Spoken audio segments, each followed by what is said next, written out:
make sure you shop with Dip with Dignity. It is the best strawberries dipped in chocolate that I have ever had. Listen, y'all, if you want a treat that's sure to knock you off your feet, you need to get with Dipped in Dignity, okay? These are the best treats that I have ever had, and I am not somebody who liked strawberry dipped in chocolate. I was never that girl, but when I taste these treats by Dipped in Dignity, oh my God, OMG, OMG, OMG, I couldn't just eat one. Ooh. Make sure you get with Dipped in Dignity, the very... Hey, how are you doing? My name is Lamar, and I'm the creator of a new sketch comedy show coming soon called The Sketch Project. So come check us out. It's funny as What? I can't say Bro, you. Coming soon, the new show called The Sketch Project. You put the fun in funny? Yo, who write this Oh, I can't say neither. Coming soon, a new show called The Sketch Project. You'll love it like Jada loves Tupac. Wait, what? Too soon? Just watch the show, all right? It's funny and I'm broke. How's that? Is that better?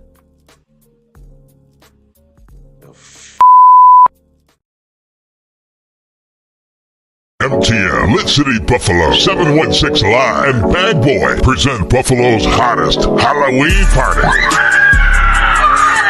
Saturday, October 28th, Showplace Theater Event Center, 7 p.m. to 11 p.m. Music by DJ Frosty from Superstar DJ and DJ Apollo. Also a live band. The Sounds of the Culture. Live performances by Paris Glenn and Aisha Green. Saturday, October 28th, Showplace Theater Event Center.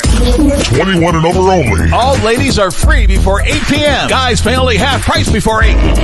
Cash prizes for the best costumes. This is the Halloween party you don't want to miss. That's right, Superstar DJ, DJ Frosty, DJ Apollo, a live band. Sounds of the Culture. With performances by Paris Glenn and Aisha Green. Tickets at theshowplacetheater.com. Early bird tickets at ticketweb.com. Buffalo's hottest Halloween party. Saturday, October 28th, Showplace Theater. Sponsored by Struggle Compound, The Influence Entertainment Group, Better View TV Mounting, and Team Fly Life.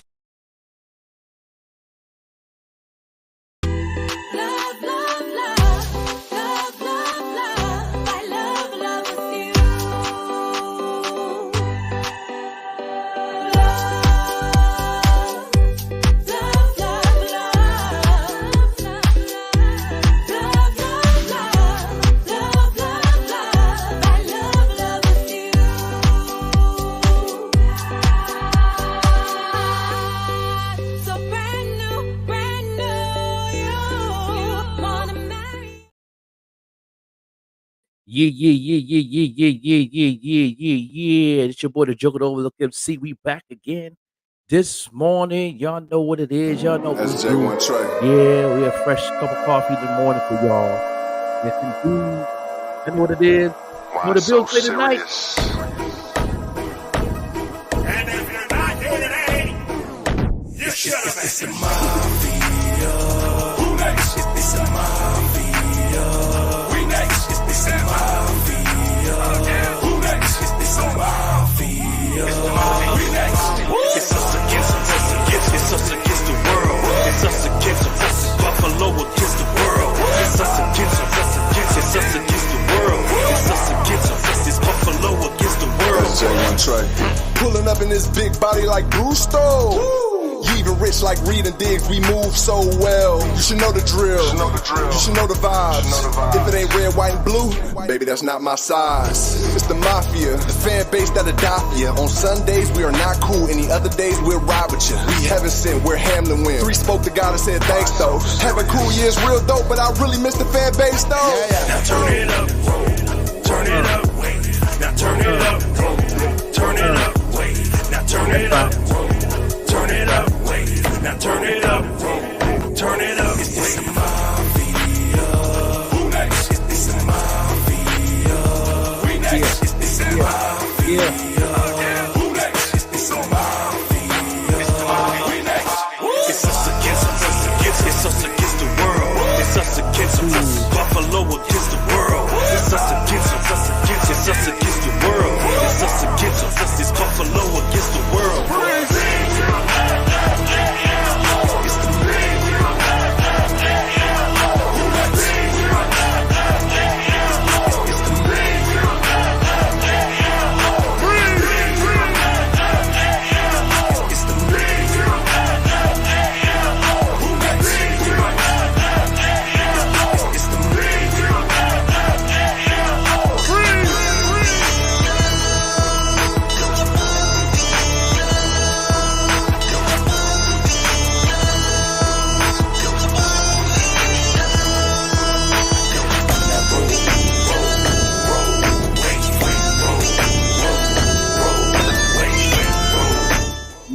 yeah, part yeah, always yeah. right. Yeah, come on now. You know what we doing. Hey. Yeah. You know I'm them sure I Bills is love that playing part. tonight. You know them Bills playing tonight. Oh yeah, who they playing tonight? They're playing them Buccaneers tonight. We come on, Lamar. We got to talk about it. Yeah, Thursday night football tonight. You know, I gotta get my Bills gear on or get ready. You know what I'm saying? I gotta go in the closet, see what I'm gonna wear. I know they're wearing the blue uniforms today. Okay. You're wearing the all blue uniforms today. It's gonna be all blue. Even the helmet gonna be blue. Stop playing with us. Stop playing for real, for real. Yeah. We coming like that. We coming like that. We want all the smoke. Okay. You know what I'm saying? We want all the smoke. So you know what I'm saying? But you know, hope they get it together. And you know, because the last week game was definitely wasn't pretty. It was suspect. Yeah. You know what I'm saying? You know what I'm saying? But you know, we still love our boys. You know what I'm saying? We still love our people. What's your thoughts? And if you are watching this live or watching the replay, I do apologize. I am in the car right now.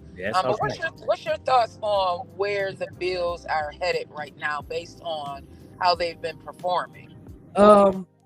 You know, it's definitely got a lot to do with the offensive coordinator, a little bit of the head coach, but need to make some changes. Need to be more detailed what they need to be doing. We got too much talent. Too much talent on the team, man. I mean, on paper we look good, you know what I mean? But you know, when you can't put that talent together, and can't use it to our advantage to win games, like teams like we've been losing to, like, you know, what we doing here? Like, you know. So, you know, I'm hoping that they had a long talk with the offensive coordinator and Sean McDermott. I hope the team to watch some videos and make sure they're doing the right thing and change up that playbook a little bit. You know, I know we got some injuries and stuff that, you know, that's affecting us a little bit, but you know, we got to adapt.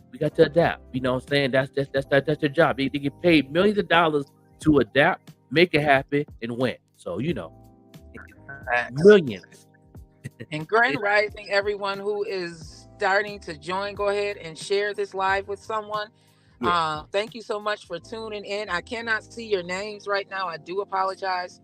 Please put them in the chat so I can tell you personally. Grand Rising, and thank you so much for watching the morning show. Yeah, good morning, everybody, man. I know I feel good this morning. You know what I mean? It's raining out there in Buffalo. I don't think it's raining here in Pittsburgh. It's just a little windy out here in Pittsburgh. You know, we had pretty good weather the last couple of days. We didn't hit 70 for a couple of days.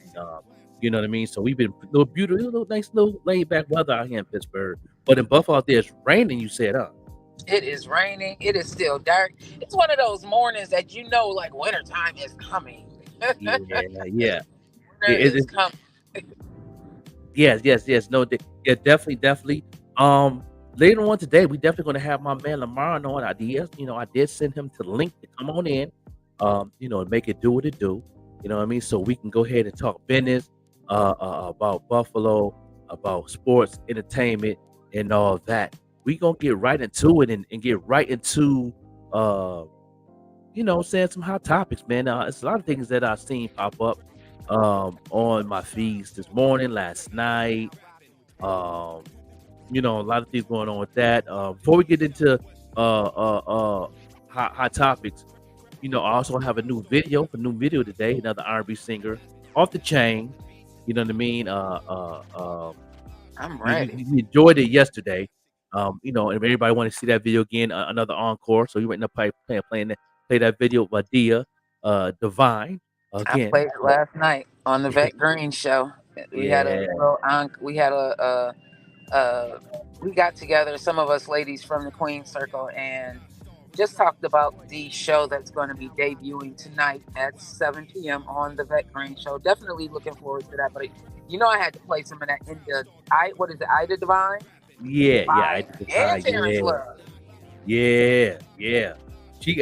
listened to a couple other songs on her catalog I stuck with too, and I fell in love with it. And she got like 2 more videos I seen that was flavor, and you know, she got a pretty good catalog. And I had a good conversation with her, you know, trying to get her to come out to perform at my 50th birthday party. You understand what I'm saying? Bring her out to come and blow a couple horns for us. You know what I mean? You know what I mean? Grand Rising, everybody that is tuning in. Put your Yeah. name in the chat. Let us know where you are tuning in from. We are talking about Joker is about to be 50 in 2024. To God be the glory. Oh yeah. You know what I'm saying? If the Most High prevails and do what He do best, I will be 50 in May. I'm doing a 50th birthday party, and you have to be invited to this joint. You know what I mean? You got to be invited. You know what I mean? This is definitely an invitation, event. I'm gonna talk to some DJs, the DJ at this joint, and it's gonna be in Buffalo, the hometown. You know what I mean? I'm coming back home for this one. You know what I mean? And we're gonna have a good time and celebrate. You know what I mean? 50 years, like 50 years of hip hop. I was born when hip hop was born. You know what I'm saying? Ooh, that is facts. Yeah, I was born when hip hop was born. You know what I'm saying? When they cut the biblical cord, I leaned over to hip hop. Let me go ahead and get that for you. I know that's right. You know what I'm saying? Yeah, when hip hop came in, you know, I had to get the sisters. Let me go ahead and help hip hop real quick. That would be a part of that thing. Listen, you leaned over and said, "I'm here to help you." I had the clip to represent hip hop here. I remember, you know what I mean? You know, hip hop turned 50, I turned 50. So I had to help out the doctor to cut the umbilical cord of hip hop real quick. I know I'm gonna be part of that thing and part of the culture. And so let me go ahead and let's grow up together. You know what I'm saying? Oh, I love it. Yeah, let's be play cousins. You understand me? Yeah. That's what I'm talking about. So yeah, the brother gonna be 50. And I look good for 50. Yeah. Shoot. Black don't crack, man. Black don't crack. Yeah. I love my melanated skin. I really do. Man. I love it. They used to make me feel bad about it, but shoot, I love it. Yeah, that 9 ether. You know what I mean? That ether. The ether that Nas was talking about. That type of stuff that make your soul burn slow. You know what I'm saying? That melanated skin, you know what I mean? You can't get through that. You know what I'm saying? Yeah. So, when you said that in the rhyme, he was dissing Jay-Z, you know what I'm saying? Y'all got to understand that metaphor he was talking about. He was talking about that skin, you know what I'm saying? The ether. You know what I'm saying? Facts. And we could come as caramel milk chocolate. Yeah. With a little bit of vanilla and mocha extra triple chocolate. Dark chocolate. Yeah. You know what I'm saying? And if you cool with it, you can throw some mint in that thing. Facts. Yeah. If you cool it, you know what I'm saying? If you in that little bird just cooling, you put that mint in there. You understand? I got a little bit of mint in mine because I be trying to just be cooling. Yeah. Cooling with it, y'all. You know what I'm saying? So yeah, shout out to everybody that's been showing me love. Yes, it's gonna be jumping off. Very love, and all that, man. Let's get into the hot topic with Beck Green. What are we talking about today? Beck Green. I know the headline today we talking about is for all you women, what is a first date? Because it's been a lot of things going on the internet that went viral about the young lady that went viral about a guy took her out on a date to the Cheesecake Factory, and she was like, "I'm not getting out the car to go to the Cheesecake Factory. I'm better than that." But she dressing like she just came from the club, boobs hanging out and all that. I can't wait to get into that discussion. Yeah. So we gonna get into that. I need all the women to come on in. We need to conversate with y'all women. What is the first date for you, for your women? We're gonna talk about that, and we're gonna talk about you post something up about an accident that happened. A mass shooting, another mass shooting. Grand Rising Bam Fam, I see you out there. And Bam Fam doing what he does with the followers and the highlight. I love true loyal fans of the show. Bam Fam, I got you. Thank you so much for that. I really appreciate it. I love right there. That. Big brother right there, all day, every day. Shooting. Let me just yeah, because I seen that pop up on the feeds today. I was like, "Oh, what's going on?" Because I didn't really get to read. You know me. I be in the morning. I be trying to get everything set up, and you know what I'm saying, and get everything. I be half sleeping. You know what I mean? Washing my face, brushing my teeth at the same time, and so I get to read, check it out like I wanted to. But I know you wanted to talk about that this morning, about what's going on with that mass shooting. Another one. But she'll be back. She'll be back in the place to be. You know what I mean? And do what it do. But yeah, but the main topic we're gonna talk today for you women. So make sure you please tag some women that you think should be in this conversation. What is a good first date? Because I know it's a lot of things that I've seen on these memes on this thing and all that. And I never really had a problem dating when I ever had a date with somebody. I never really had a female say they wasn't getting out the car because I took them to Applebee's, or they, I had lots of dates in my life. Where do you think that come from, of that mindset of women? And I said this to a couple of fellas in a couple other group pages, and they were saying in the comments, a lot of that stuff came from Atlanta, Georgia, because there's a lot of bougie women in Atlanta, and a lot of black women following that wave, because a lot of people was moving to Atlanta, and they're trying to follow that wave a little bit, and then they think that them comments and those things come up in that mindset because of the Atlanta Housewives and these reality shows and all that. So what do y'all think that mindset comes from, when that young lady that was in that viral video didn't want to get out the car because it was a cheesecake factory? You know what I mean? I don't understand. All that. Shout out to my man Band Fam, blessed and respect, no doubt. She said she killed 20 people at the bowling alley. Oh, is that in Buffalo? What did that mass shooting? Was it a mass shooting or just a shooting? That killed 20 people in the bowling alley. Was that in Buffalo? Yeah, we need to definitely talk about that. We definitely got to talk about that this morning.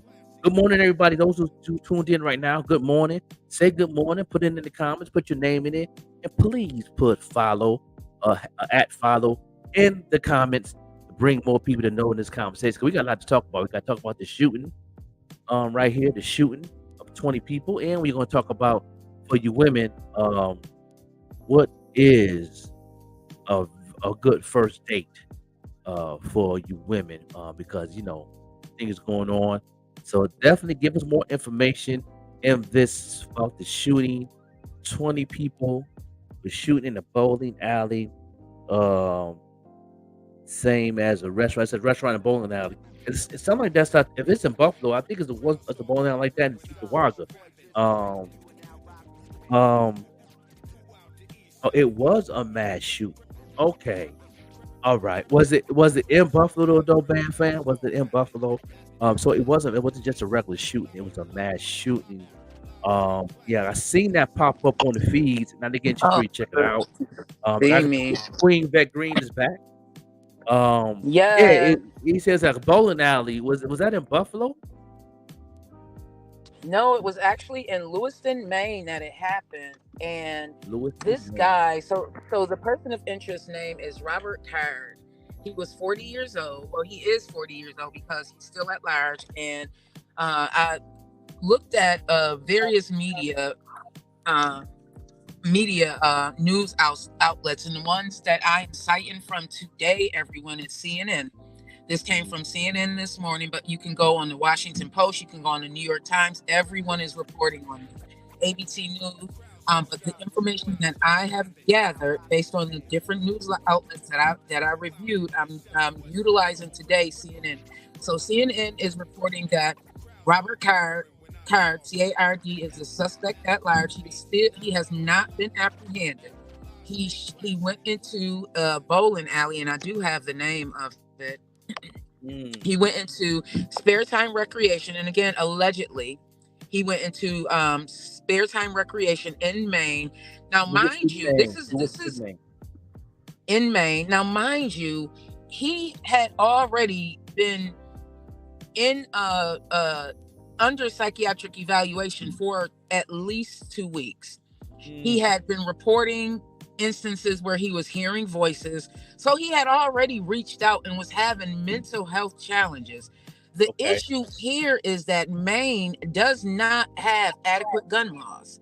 There's a particular law called the red flag law, which they do not abide by. Look that up, everybody. It is a U.S. law that, well, it's not a U.S. law. It was a law enacted, but remember that this has to be state by state. Hey, New York Bronx. Hey, bro, I see you out there. Thank you so much for checking in. I see bro Sean Adon from the Eden Rush, one of our Yeah, good morning. loyal followers, New York Bronx. I see you. Thank you so much for tapping in. We're talking about the mass shooting right now that happened in Maine last night. The suspect, the alleged suspect or person of interest, his name is Robert Card, 40 years old. He killed at least, I believe, it was at least 16 people. That was the Okay. last reporting that I read. At least 16 people. He's still at large. And if you look at some of the video that they have and some of the shots that they have, this gun that he was holding, it was definitely an assault rifle or some sorts. It was definitely something like that. The establishments, because I believe there were two, the establishments that he went into were very diverse. There was a child allegedly that was grazed by a bullet in the bowling alley. I really want to speak to the mental health, because Right. you have to be some type of going through a mental health crisis to have the capacity to go into a public establishment, any establishment, and do such a heinous crime, create such havoc. Wow. AR, That's okay, crazy. Bam Fam is saying AR type style rifle. Yeah. Yeah. This gun is as big as his top body, the top of his body. And he said he had a letter stating that the fact that he was going to shoot up a military base. Yes, that too, Bam Fam. Thank you so much for reporting on that. I appreciate that because I heard tidbits of that as I was listening, and I did not hear exactly what I knew it was. He had reportedly he had already made threats to shoot up another establishment. I did not hear what it was, so thank you for that, Bam Fam. Before he had even done this, so he was under psychiatric evaluation for at least 2 weeks. The 2 weeks time frame, I have to look more into what the mental health establishments are, what the guidelines are, because sometimes you can go in as because I've gone in myself as where I self-impatient, where I signed the letter and they give you have to be there for at least 10 days, something like that. But after that, you are free to go. So I'm wondering under what type of guidelines or what was the reasoning, or what did that look like for him when he was inpatient for those 2 weeks? Was it self-imposed, or was it that someone placed him in there? There's certain holds that medical providers can make. There's certain holds that family can make, and I believe doctors can also make. And I don't the family I have to look more into, because I believe also that's dependent on the state. But it is so heartbreaking that you cannot go into you have to be on guard now, I feel like. Yeah. What about you, Joker? Does it feel like that now? Yeah, you have to be vigilant wherever you go now. Anyway, you have to know your surroundings. You got to pretty much, especially if you're going somewhere, if you're going to a party or going to an establishment, you might have to go out there just to check out where the exits are in the building.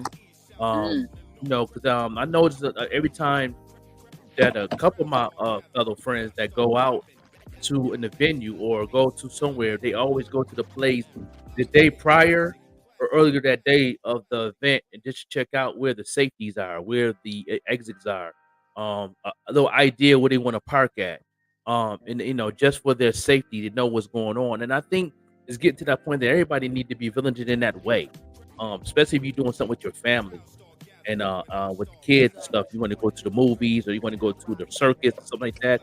You got your tickets.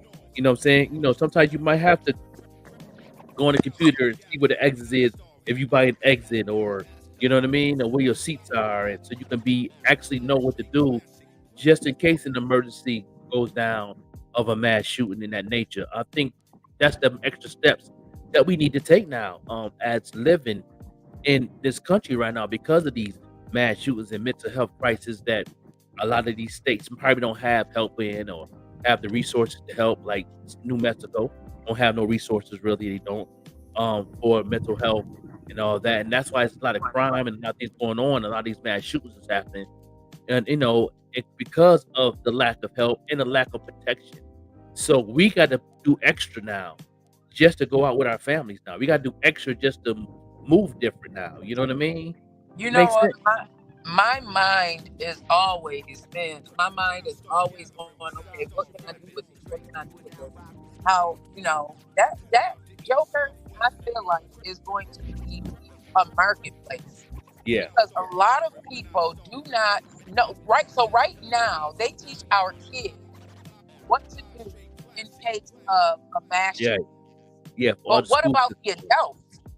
Yeah, Right. what about the adults that are just being out and about? What do we do in Right. case of a Right. mass shooting if we're at, say, a bowling alley or say a movie theater or a church? Like what Yeah. what precautions? That is going to be a market. Like people need to know. Like I feel like because you were a bodyguard, you were in that capacity at one time, so you are in the know. But what about Yeah. those of us who have not, been in that capacity? What do we do? Somebody needs to have a class or something about that, or hmm a webinar, because you know what? I was talking to someone the other day, hmm and they said it is at a point. Now this is a female. It is hmm at the point. The world is at a point where she felt as if she needed a firearm in her home, that she needed to be going to these classes. Right. Right. So I mean, man, I'm just putting it out there. I would definitely pay a few dollars to know what that look like. What precautions do I need to be making as just a human grown being? You know what I mean? Like And, it's getting crazy out right. here. And I think they should have that. I think some hospitals in certain states do like a precaution on what you should do if there's a mass shooting in hospitals. I'm pretty sure the schools are doing it now. Some colleges is doing it now. I don't think it's worldwide yet or countrywide yet that where all the colleges are doing it, but they should. During a football game or during a basketball game or an event, they need to have some form of vigilant class to where they can have a routine. And if and then if you got your ticket, and it can be open for people to come out and to pretty much see what they can do. You know what I mean? And then the people that do come in early for their tickets, they can still have like maybe a template they can give out. If it's a mass shooting, this is what you should be doing. So that's something you can read while you're sitting there before the event start or something like that, so you can know exactly what seat you is, where the exits are, so you can have an idea what to do. I think a lot of jobs need to do that, especially people that work in the big buildings, office buildings, warehouses. I didn't work the warehouses in my day, and they did safety for fires and stuff like that. But now they need to add that to it now. They really The do. mass shooting. They really do. I wonder if you need a certification or something to even teach about that, because I mean, if I'm keeping it real, and you all know, everybody that's watching, even if you are watching a replay, I like to keep it real with people. This is what our world is looking like right now. This is what Yeah. our future is looking like right now. And what can we do as an individual to make sure that we are safe? Because listen, our elected officials do not care. The ones that are in office right now in these places that are having these mass shootings, including New York, our elected officials are not caring enough about these citizens to me. They're not, because this should not continue to happen. Like there Right. have been over 550 mass shootings in the U.S. just alone as of Mm. October. As of Wow. October, 550 lives have been lost that could have been saved. That should not have happened. Why is it happening? And why are we continuing to let it happen? That's what pissed. Like I you know what? This definitely set some fire in me for a reason. So I'm gonna sit with it and ask the Most High, you know, what shall I do? What would you have me to do? Because this is, man. Right. Yeah. I don't think it should be certified for this. I think it should be common sense to give a training. Like, you know, it'd be good to have a military person that have military background to train for this, but it's just like a couple of my people that go to events. Like they said, they go to the do these events, and they go to the venues and they go to these places before they go, just for stuff like that. They go see, you know, where the exits are. Now, I mean, the same thing with, you know, they go. Even Rush had said that you got to, you know, look around your surroundings at all times. You got to be vigilant. You really got to take your time to really see what's going on for everything, from somebody trying to rob your purse or rob you, or, you know, if something don't look right, you got to stay on point with it. Like, why are you parking right there? What? That's not even a parking spot. What? You know what I mean? Like, then you got to keep your eye on them. Like, hold on for a minute. You know, you got your grandbaby with me or something. I got to be vigilant. Hold on, we can walk this. We can walk the long way to the store, because we don't want to. I don't even know why he parked right there. That's not even a parking spot. You see what I'm saying? You got to be smart. Use the gift of common sense. You got to say the gift of common sense. Common sense is a gift. You can't teach common sense. Let me make that clear. Yeah, you really You cannot teach common sense. Common sense is a gift from God. It's a gift. So, yeah. A lot of people just don't have common sense.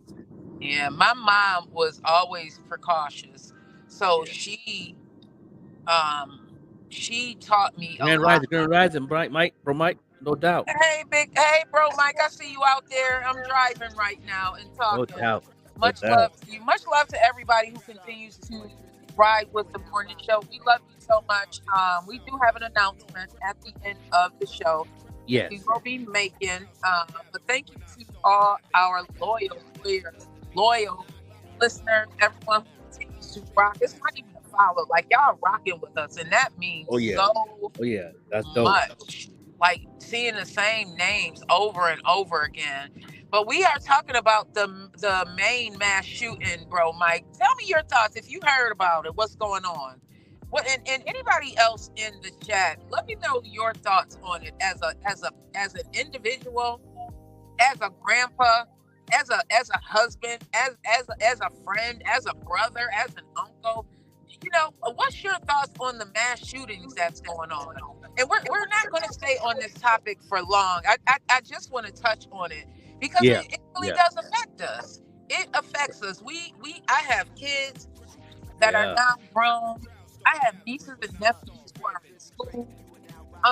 You know, like, we have to be vigilant. Like Joker said, we really have to be vigilant. You gotta be vigilant, man. And diligent. We have to have to check all the boxes. You got to be on point. You got to be alert. You know, at all times. You can't slip up. You know, when I'm outside, I'm always looking around. Like, the wife talking about thinking there's something wrong. I'm like, no, I'm just seeing what's going down. Like, you know, what you mean? Like, you know, that's growing up on the east side too. That's a good listen. I did not. That was one thing that I was taught from. You learn lessons from people.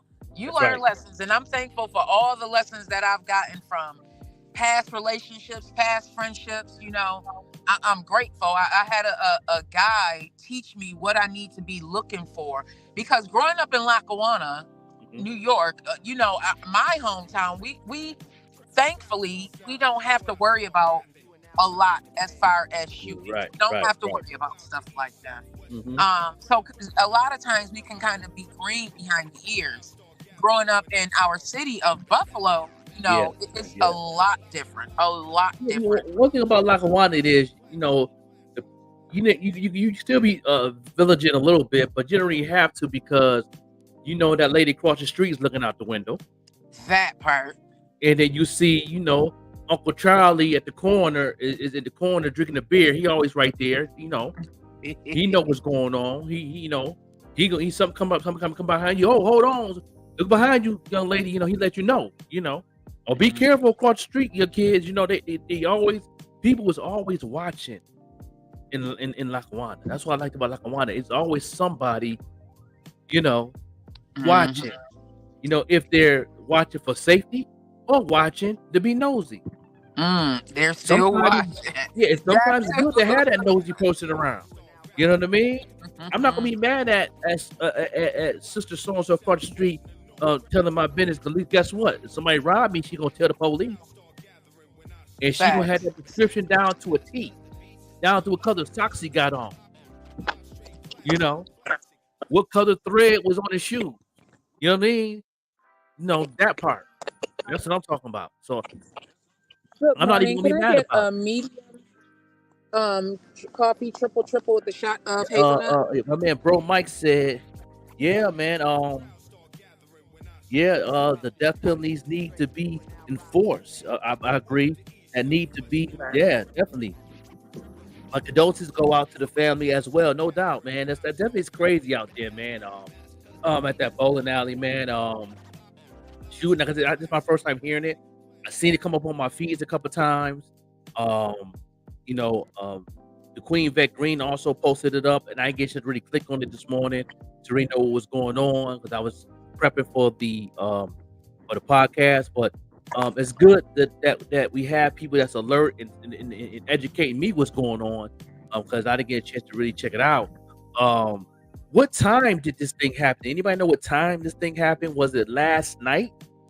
Was it a late night jump off? What really went on behind it? Because I haven't checked with the news yet. I haven't checked with CNN. I haven't got none of that information. My news is on here on the platforms. That's better news than sometimes CNN and Fox. You know what I mean? So we definitely appreciate everybody on the platform and the digital world out there that's actually staying in tune of what's going on. The right people that's staying in tune, that's actually getting this information and letting everybody know what's going on. And if anybody having family out there, please check on your family out there in Lewiston, Maine. If you have any family in that state, make sure your family is safe right now and give them a call and see what's up, you know? Yeah. And I didn't see a specific time. It looks like it may have happened yesterday evening, based on the videos. Have one moment, yeah. Yeah, yesterday evening. I'm surprised I didn't even see it on my feeds sooner than that. I didn't really see it until early this morning, right when I got up to get ready. You know, I seen it pop up on my feed. I should have seen it sooner than that. Wow. Yeah, we get the different news feeds. You get a lot of the different ones related to, we get out. We in the know, bro. We balance it out. We balance it out. No doubt. Well, y'all keep on bringing that up and talking about it. We are going to go into a quick commercial break. Then we're going to come back and talk more about this. And then we're going to talk about the music video of the day. Oh, man, it's going to be off the chain. Yeah, make sure if you have not ordered anything from Dipped in Dignity that you go ahead and do so because they are the best chocolate covered strawberries ever. I cannot wait for Thanksgiving. I've already put in my order because we are celebrating a monumental moment in my family. I cannot wait to talk about it. So I've already got my order in because it is quite huge. No doubt. Now, y'all people that's in the upstate area, this commercial here is for that Halloween party. It's gonna be off the chain. Make sure y'all do excuse me, and do what to do, all right? No doubt. MTL, Lit City Buffalo, 716 Live, and Bad Boy present Buffalo's hottest Halloween party. Saturday, October 28th, Showplace Theater Event Center, 7 p.m. to 11 p.m. Music by DJ Brasi from Superstar DJ and DJ Apollo. Also a live band. The sounds of the culture. Live performances by Paris Glenn and Aisha Green. Saturday, October 28th, Showplace Theater Event Center. 21 and over only. All ladies are free before 8 p.m. Guys pay only half price before 8. Cash prizes for the best costumes. This is the Halloween party you don't want to miss. That's right, Superstar DJ, DJ Brasi, DJ Apollo, a live band. Sounds of the culture. With performances by Paris Glenn and Aisha Green. Tickets at theshowplacetheater.com. Early bird tickets at ticketweb.com. Buffalo's hottest Halloween party. Saturday, October 28th, Showplace Theater. Sponsored by Struggle Compound, The Influence Entertainment Group, Better View TV Mounting, and Team Fly Life. Tickets, man, it's definitely going well. You know what I mean? It's going to be an amazing thing. It's, you know what I'm saying? It's in a couple days. So you got a chance to get your costume together. You know what I mean? You know, make sure you get a costume where you can dance on dance floor too. Some people got these costumes you can't even move. Well, you know, you coming in as a big old pumpkin. By the time you get in the middle of the party, you turn it to, you know what I'm saying, a piece of lettuce. Like, you know what I mean? You got hot, you want to get dancing and all that. So make sure you get a costume that you know you can dance, be comfortable in, but also be sweet with it. You know what I'm saying? No doubt. You know what I'm saying? You gonna be at the Halloween party, Vet Green Queen? Honestly, I am not sure. I will be 2 days out of the surgery. You know, one of the things, I don't know. I don't know. I would love to be there. I spoke to Mark Lee the other day. Big shout out to Mark Lee, who is also, he does his own thing. You see him out there. Definitely Hustler of the Year. You and him, I definitely seen that. But I really respect him on a lot of different levels. He's what you see is really what you see in person. Like, that's Mark Lee. That's definitely Mark Lee. My brother. That's my client. I'm his marketing coach and manager. He got a new single he's finna build a campaign on. I'm pretty sure we're gonna have some meetings this weekend. He's releasing this single. Also getting ready for the Halloween party. So I'm pretty sure we'll probably have a small meeting to try to launch that campaign and make it do what it do for the people that marketing needs.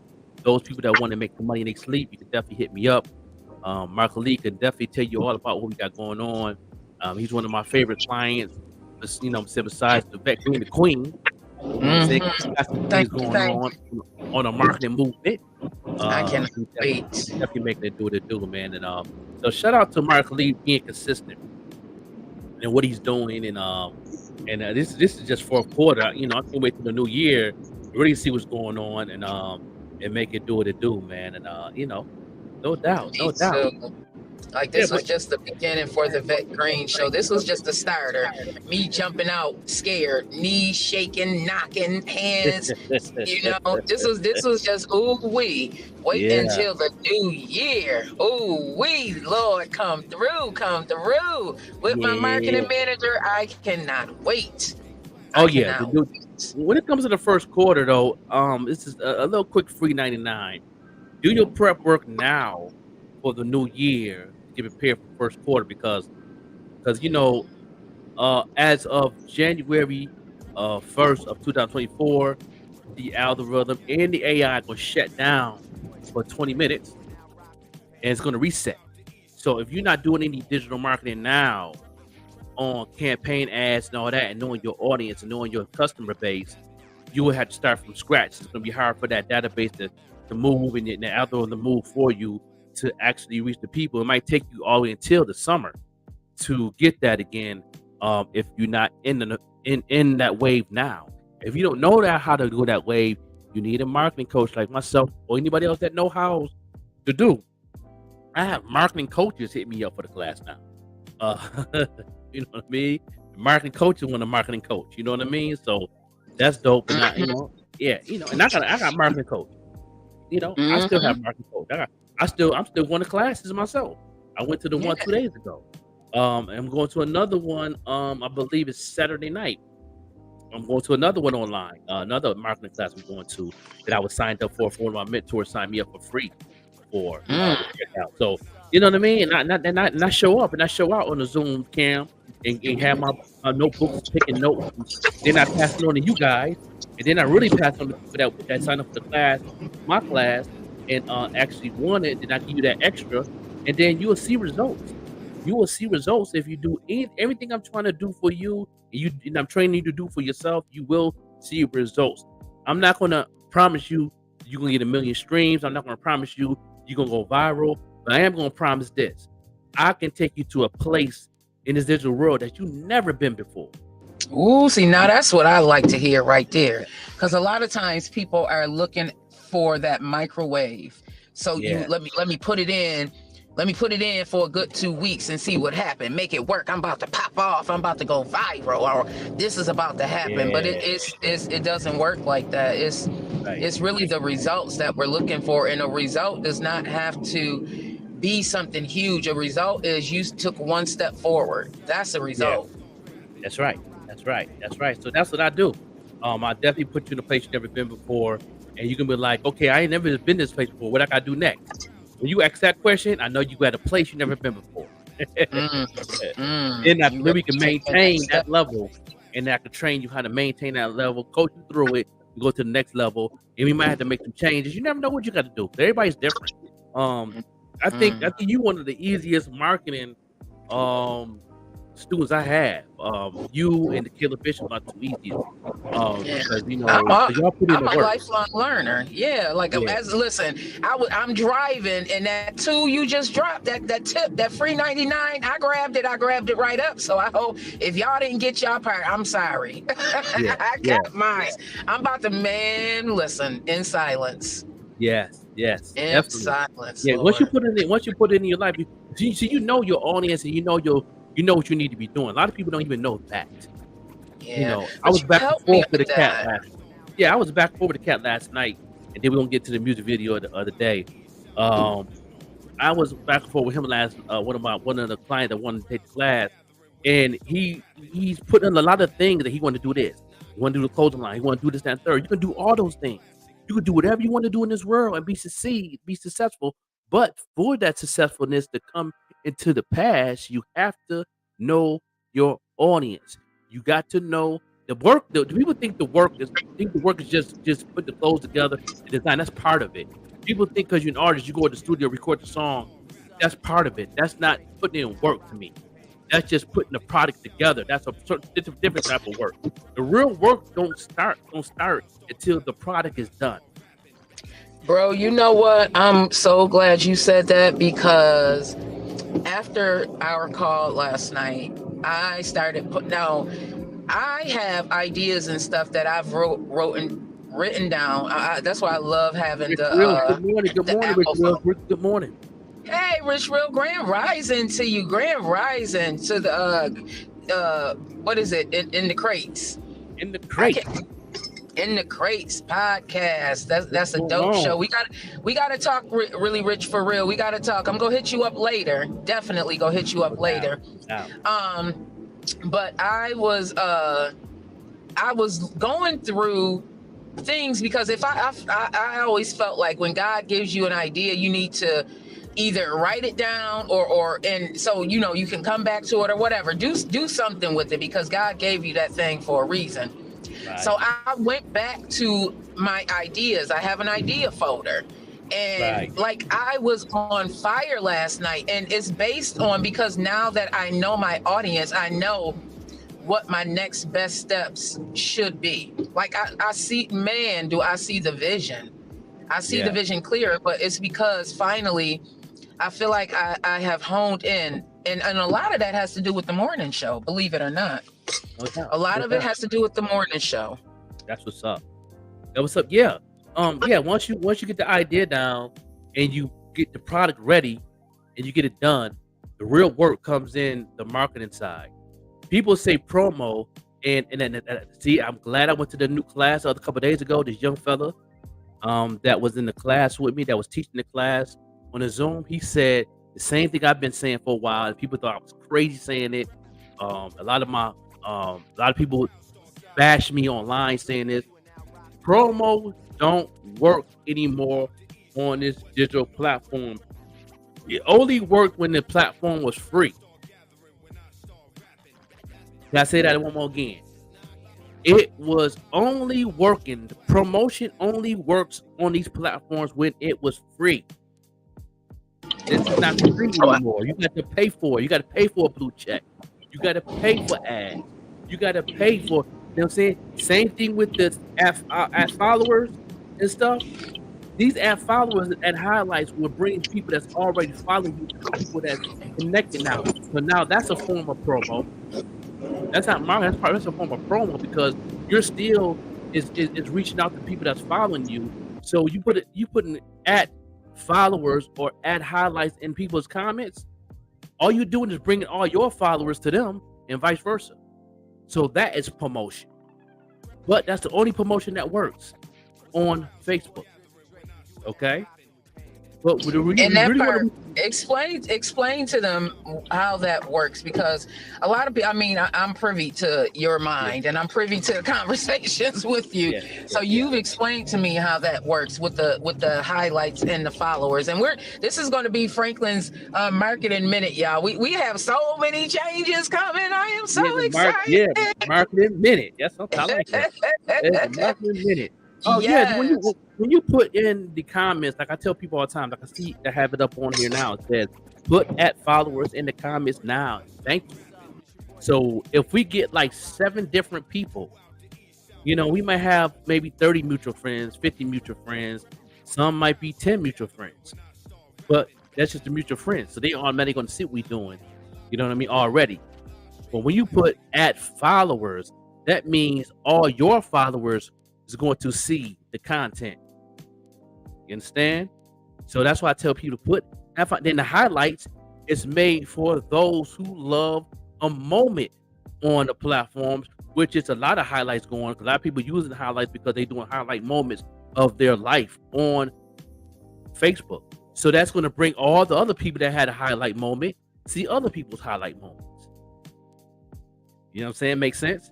That is part of the AI. You know what I mean? With the algorithm. So it's like we're support. It's support and support and support and support, and we're all support. And that's how I look at it. That we are all supporting each other when we do that. It's that's the most. It's a no-brainer. That's better than sharing. That's better than sharing the content. That's better than liking somebody's content right now. I don't want nobody to like and comment no more. I want you to put follow, highlights, or at everyone. Everyone means the people that's not even following you, but that's hitting your audience.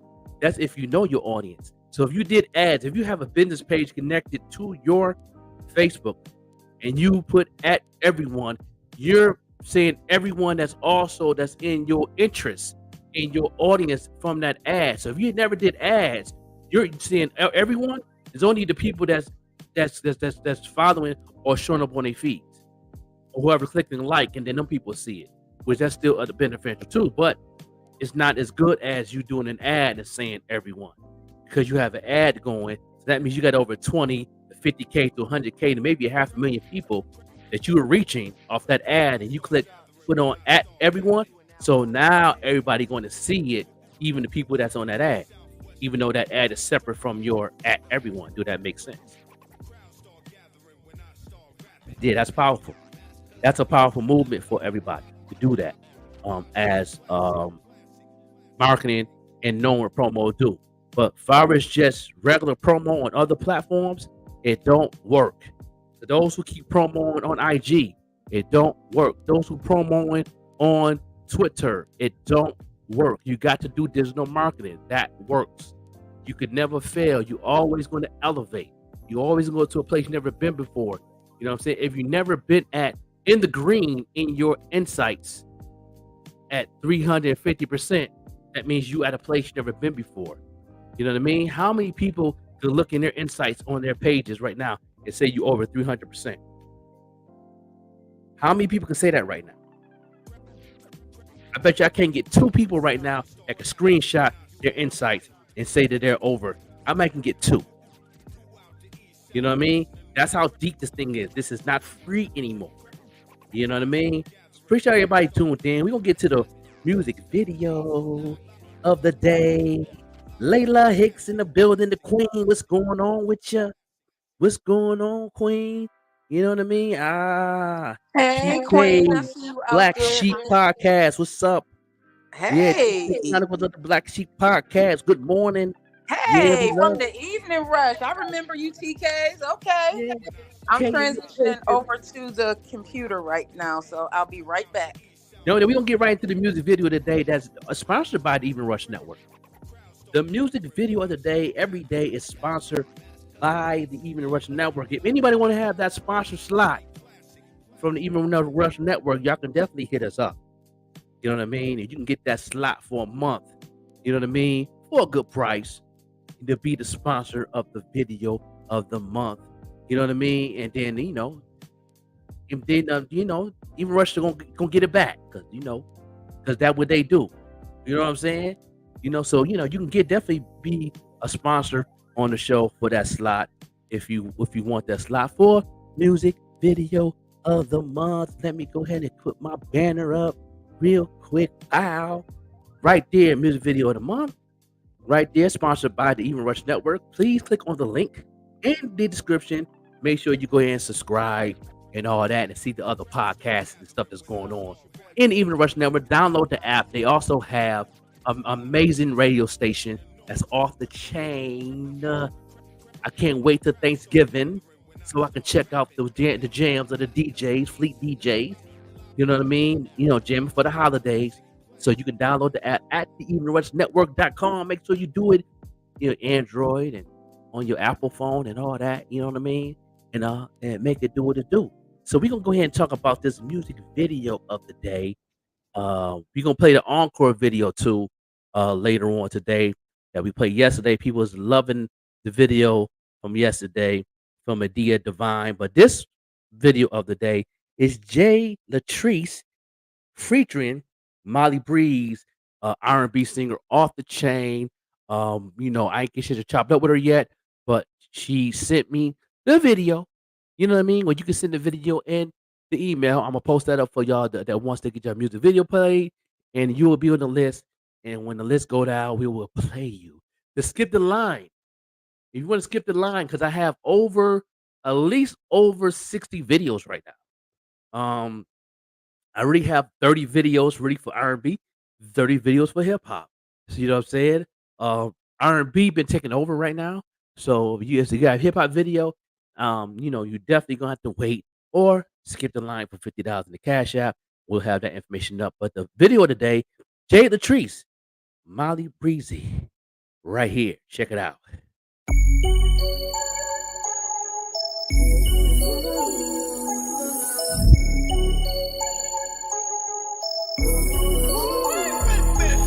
We both playing games, trying to play it all.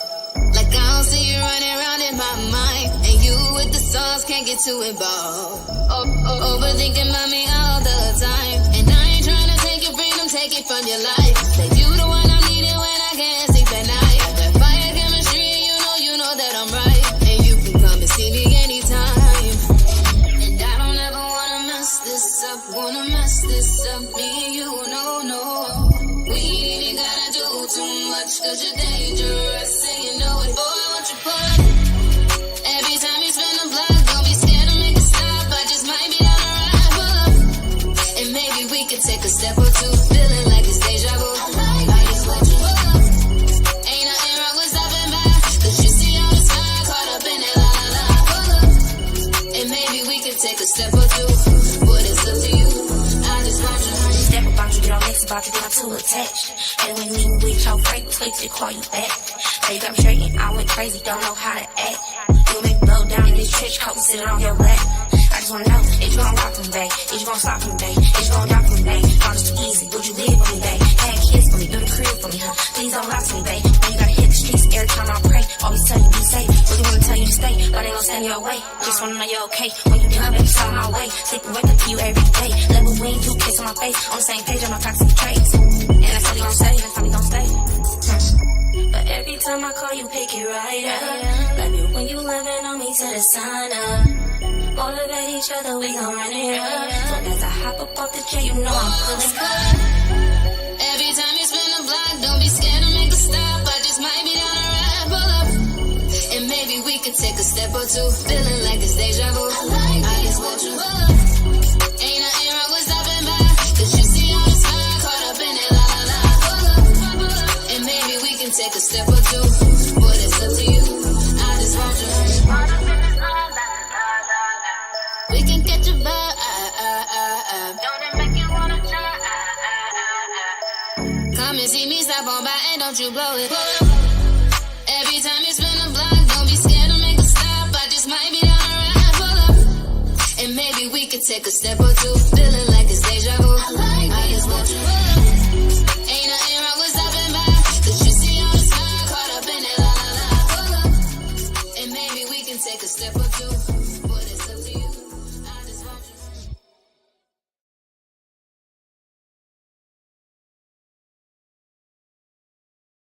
Yeah, I was in my feelings in that one. That's Latrice. Shout out to Latrice and Molly Breeze, the rapper on the joint, man. She sound like Rihanna. She got that Rihanna influence in there, man. Don't you like Rihanna right there, man? Let me think about that right there. I see some fire flames up there. I see some fire flames. Doing that. That was definitely off the chain. Doing what it do and all that. I mean, you got my man 4-Star Lamar in the building. What up, though? What's going on? How you doing, B? Man, how you doing, big dog? I'm doing good, man. I can't complain, man. I tried to get in here early. I'm at the rush to take my mom's to work in a little bit, but I was like, well, I got a little bit of time. I'm gonna give y'all a little bit of time, so I'm here to correspond and give the world the news and just sit and kick it with my man Joker because I already know I'm gonna learn something. In this 20 minutes that I got. So yeah, how you like that video though? I just played. I caught that. I caught it from the middle to the end, and it's nice. It's nice. I'm digging this. This, like I said, this Renaissance, just real, just laid back, just cool. Like I blame Erykah Badu. You know what I mean? Like Erykah Badu, yeah.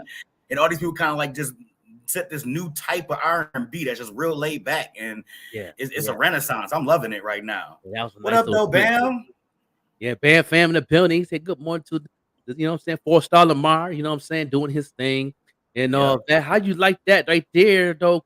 Vet Green, the Queen, that's Rihanna already. She got the Rihanna sound to me. Oh, she freezing up. Again. She got me. She got us on mute, y'all. Yeah, she got us on mute. She didn't want to talk to us. She don't want to talk to us today. She's like, yeah, you know what? I'm telling you, this is gonna be a.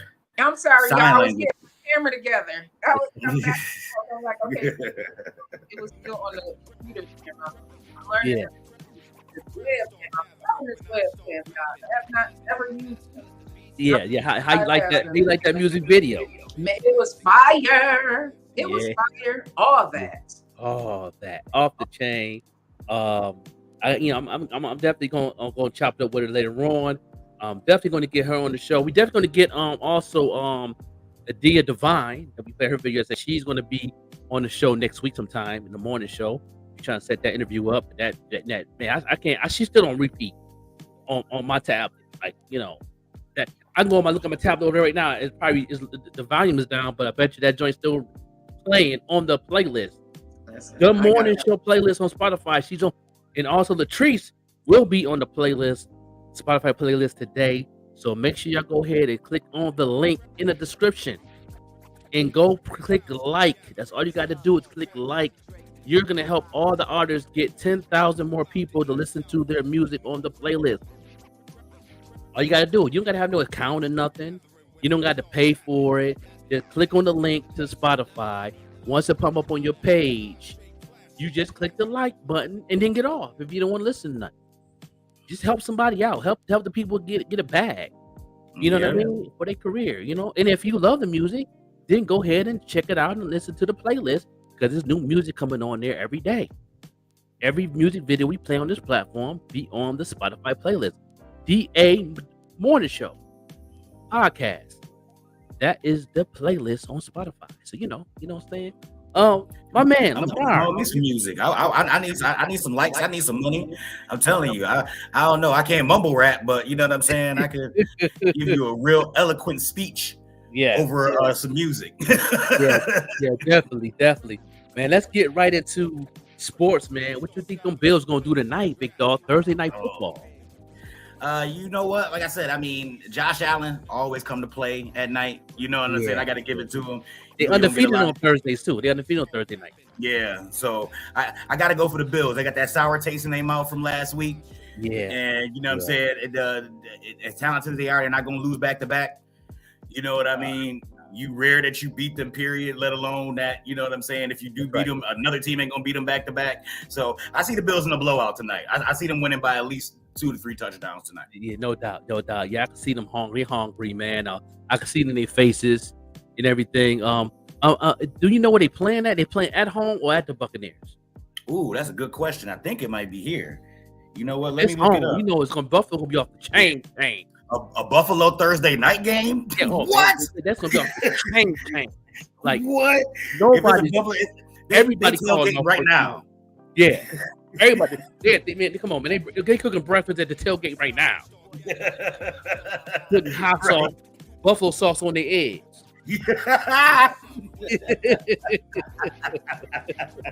You right about that. You know what I'm saying? Oh my God.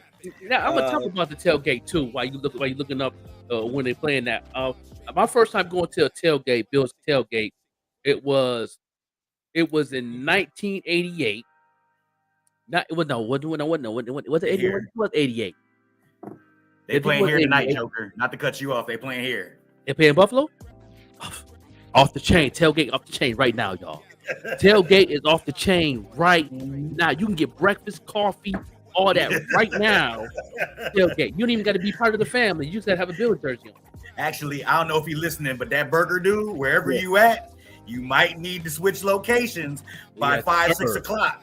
Let you know that right now. You need to be on Abbott and Mousetrap. You already know. Yeah. Now, let me ask you this. I always wondered this, and especially with me not ever actually being there, but being a fan, as you see. Okay. How's the tailgate in Pittsburgh? Do they go all out? You know what? I talked to a lot of Pittsburgh fans out here. All the Pittsburgh fans out here is also Buffalo fans. I very rarely see a Pittsburgh fan that don't like Buffalo. I think I may have met one out of the 1,000 people I've met. Pretty much everybody that's a Pittsburgh fan is a Buffalo fan because they had and every year it seemed like they have somebody from Pittsburgh that played for Buffalo. One of the guys that I talked to one time at the restaurant we went to said that ever since past 10 years they had at least one person that's from Pittsburgh playing Buffalo. Hamlin is vice versa. Hamlin right now, he's the one now. He's from Pittsburgh. It's his hometown. So you know what I mean? But you also have other players besides him throughout the years that's from here, that's Jim Kelly. He's from here. This is his hometown, Pittsburgh. You know what I mean? So that's their second. Pittsburgh Steelers and the Buffalo Bills like cousins, right? Okay. They cousins when the fan base come, they cousins. And they support we support each other. I'm also a Pittsburgh fan also. You know what I mean? I'm a Buffalo fan first, Pittsburgh fan second. You know what I mean? So, I got my Steelers gear over here, I got my Bills gear. When they play each other, I might have a Bills hat on with a Pittsburgh jersey on. You know what I'm saying? But I'm rooting for them Bills to win all the time. They get the first dibs on the W. But if not, if they do lose, I'm not even mad because I like Pittsburgh too. So I'm in good spirits no matter which way it go. My mental health is good after the game.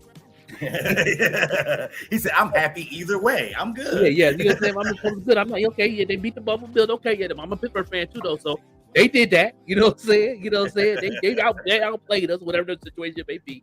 But the fans here is nice. They cool. They not no a-hole fans like Patriots fans, the Cowboys and like that. And even some Miami fans is definitely a ratchet, but no, it's pretty straight here, man. They got the Pittsburgh fans here is very humble fans. They're very vulnerable about their team. You know what I mean? That's me about my team too, Buffalo. I'm very vulnerable. I be honest. It is what it is. I'm not gonna sugarcoat nothing. If we play like doodle, we play like doodle. I mean, simple as that. I can't, you know what I'm saying? I can't put whipped cream on doodle and say it's a pancake. You know what I'm saying? I don't do that. But at the same time, I'll be honest for my team. At the same time, I'm honest. I want to hoping that the coach staff and the office staff can see what we see. You understand? To fix the situation that we can win more games. That's all. You know what I mean? Yeah. That's all we want. We messed up this game. We take an L. Cool. But what we gonna do to fix it for this game? Exactly. You know what I mean? That's where I'm at with it. You know what I'm saying? But but Pittsburgh's straight. Pittsburgh's straight, man. And they love coming to Buffalo. They love when Bills Mafia come here when we play. Pittsburgh. They come in together and share wings and pizza and all that. They come together. It's a mixture of the black and yellow and the red, white, and blue. So it's cool, man. It's definitely a cool vibration out here, man, when it comes to the fans. So, you know what I mean? So, you can walk around with a Bills hat and don't worry about getting jumped. You know what I mean? So, okay, all right. Because you walk around with a Miami's hat in Buffalo. You know what I'm saying? Just watch it back. Yeah. I'm not saying nothing's going to happen to you. Lynched. But just watch it back. Yeah, you know what I'm saying? And there's a couple of Miami fans though that was on the east side. I used to work back in the day. And I was in my working movement. I used to work at the McDonald's right there on back in the day on Utica and Maine. And one of the guys used to come in, one of the janitor guys, they used to work at one of the buildings downtown. I used to come there all the time for breakfast. He used to be Miami Dolphins down to the socks. I'm like, how are you making it to the train? Is you driving? No, I'm riding the bike. I said, but you gotta have a motor on that bike because I don't think you gonna Utica and Maine, bro. You outside, like with all Miami from the head to your toes. Scarf was Miami Dolphin hat. He even had a Miami Dolphins tattoo on his forearm. Like what? You gotta chop that arm off, dog. Yeah. But he survived. Yeah, I mean he survived. Matter of fact, he still live in Buffalo. It's the Buffalo. I see him, so he good people though. Okay.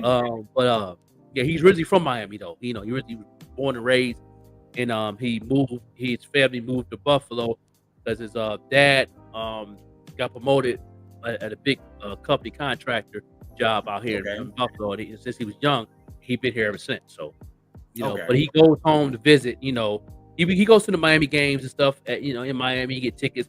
Once upon a time, he said he had season tickets one time, and he would just, go to all the games home in a way. You know what I mean? Okay. He's a diehard Miami Dolphins fan. You know what I'm saying? And he used to talk smack too. Yeah, he definitely used to.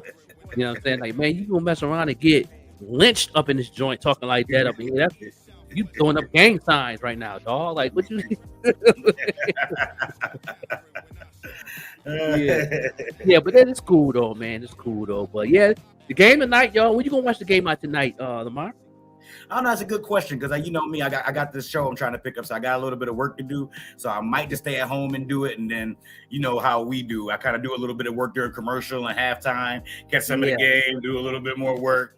So I might catch it at home. I usually go over. I got a good friend. Shout out to my man Rod Stevens, one of my best friends. And I usually go over his house. You know what I mean? He got a real nice ambiance to set up, and then I get to get away from home for a while. You know how that is. Don't doubt. Get some hot wings. Get you some beef back. You know, order a little something. He got the smoker going. You know what I'm saying? We do it up. Yes, sir. Boganberry on ice. With a little bit of Grey Goose in it, you understand me? You already know, being a former cook, when you're a former cook, all your friends be cooks too. Like that's where you meet a lot of people that you know through the restaurants and stuff you done worked at. So he used to work at Fridays. I used to work at Fridays. So we all used to work somewhere. So when we get up to watch a game, everybody either bringing a little something or cooking a little something or whatever. So I leave. I just tried to catch that itis during the game. That's all. That's the hard part. That everybody got that. I think everybody got that disease. I don't think the cure for that. That's you get the itis. That's a wrap. That's a wrap. You know what I'm saying? Yeah. Philly got Miami this week. Okay. You know what I'm saying? Yeah, that's going to be a interesting game. No, they just played. They just played. Didn't they just play this weekend? Yeah, they just played this weekend. Okay. Yeah, we already know, man. I mean, those two teams right there is crazy. That's probably the two most, I can't say the two best offenses, but the two most dynamic offenses. Right. Like, you know what I mean? You got, you know what I'm saying? You got both those triple threat quarterbacks in both teams. You got both those ridiculous running backs who can both run and receive on both teams. They both got killer wide receivers. You got Goddard in Philly. You know what I'm saying? I mean, you know what people don't talk a lot about when they talk about Philly? That defense. That defense is serious. No, what I like about Philly, I like their special teams, man, because they come close to running that thing back every time they catch that ball. You got to kick it over their head, because if you catch that thing at the 1, you better be ready to play some football. Yeah. You have to ready to, because they mess around and run it back. I'm surprised. I don't know how many run back that Philly got, but they special teams is strong. Yeah, their special teams, they special teams so good. They try to take a couple of cats from the special teams and bring them to the offense. Like, you know what I mean? Like a quick little gadget play or something like that. You know what I mean? Like, I keep on telling people, like, Hurts is kind of, I don't know, he's in like a weird spot right now. He's not elite, but he's not bad. He's like in that real weird spot. But besides for that, man, watch out for them, man. I'm telling you, that's who I can see giving San Francisco a problem in the NFC Championship. That's the only team actually I can see giving San Francisco a problem in the NFC Championship is the Philadelphia Eagles. Yeah, I thought so, Bam. Philly won that game. I thought, okay, I'm gonna say it. I thought it was good. They was the Sunday night game who just passed. Yeah, that's right. That's right. Yeah, but then, you know what I'm saying? Because I'm like, okay, all right, yeah. Because I know, Miami, Buffalo definitely got to win today. Our division is kind of weird right now. It's suspect. You know, you got the number 1 seed. They got that lost to the last seed of our division. Like, how that work? Like, right. How where they do that at? Like, what? I'm like, how you got the number 1 person in our division, Miami, and lost to the Patriots? Yep. The Bills have that ultimate curse. So like I said, they beat the people that you think, oh, this is going to be a good game. I don't know if they can win. They beat those people. And the people you think they're going to smoke be down to the last second, a field goal decided. Like, I don't get that. I've never gotten that. It's the football guys. Give us 3 straight before we hit Philly. Yeah, we still got some good games here that could be suspect because I'm not getting Buffalo off the hook yet. You know what I mean? Even after if we get a W tonight, we still got to play those Jets again. We still got to play Miami one more time. One more game. We got to play Miami one more. Unfortunately, you got to play New England. You know what I mean? And now that's a tie. We don't know what Bill's going to show up. We don't know what, if defense always going to show up, on offense, Diggs and Josh going to show up, but who else going to show up in those games? Who else going to be the highlight of that game? Like, I'm not taking my team because I'm vulnerable when I talk about my team.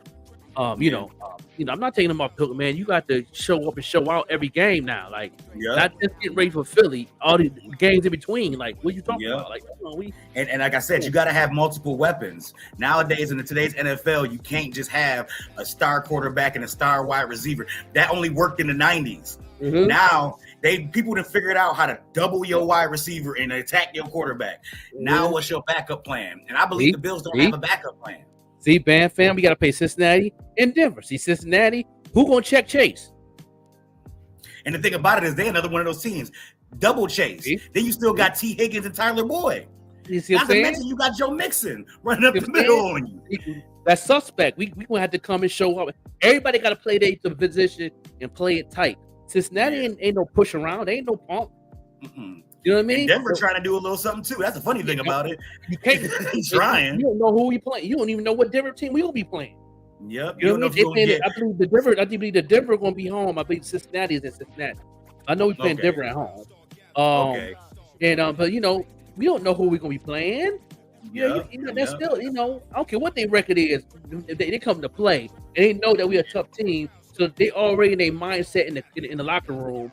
The coaches is all amping them up. Like, listen, we can't make no mistake. You got to, So that's how it gets. Like, people don't realize once you start to get to the top of that mountain, to the top of that ladder, the teams who at the bottom of the mountain, He's looking at you. I'm about to get famous off of beating you.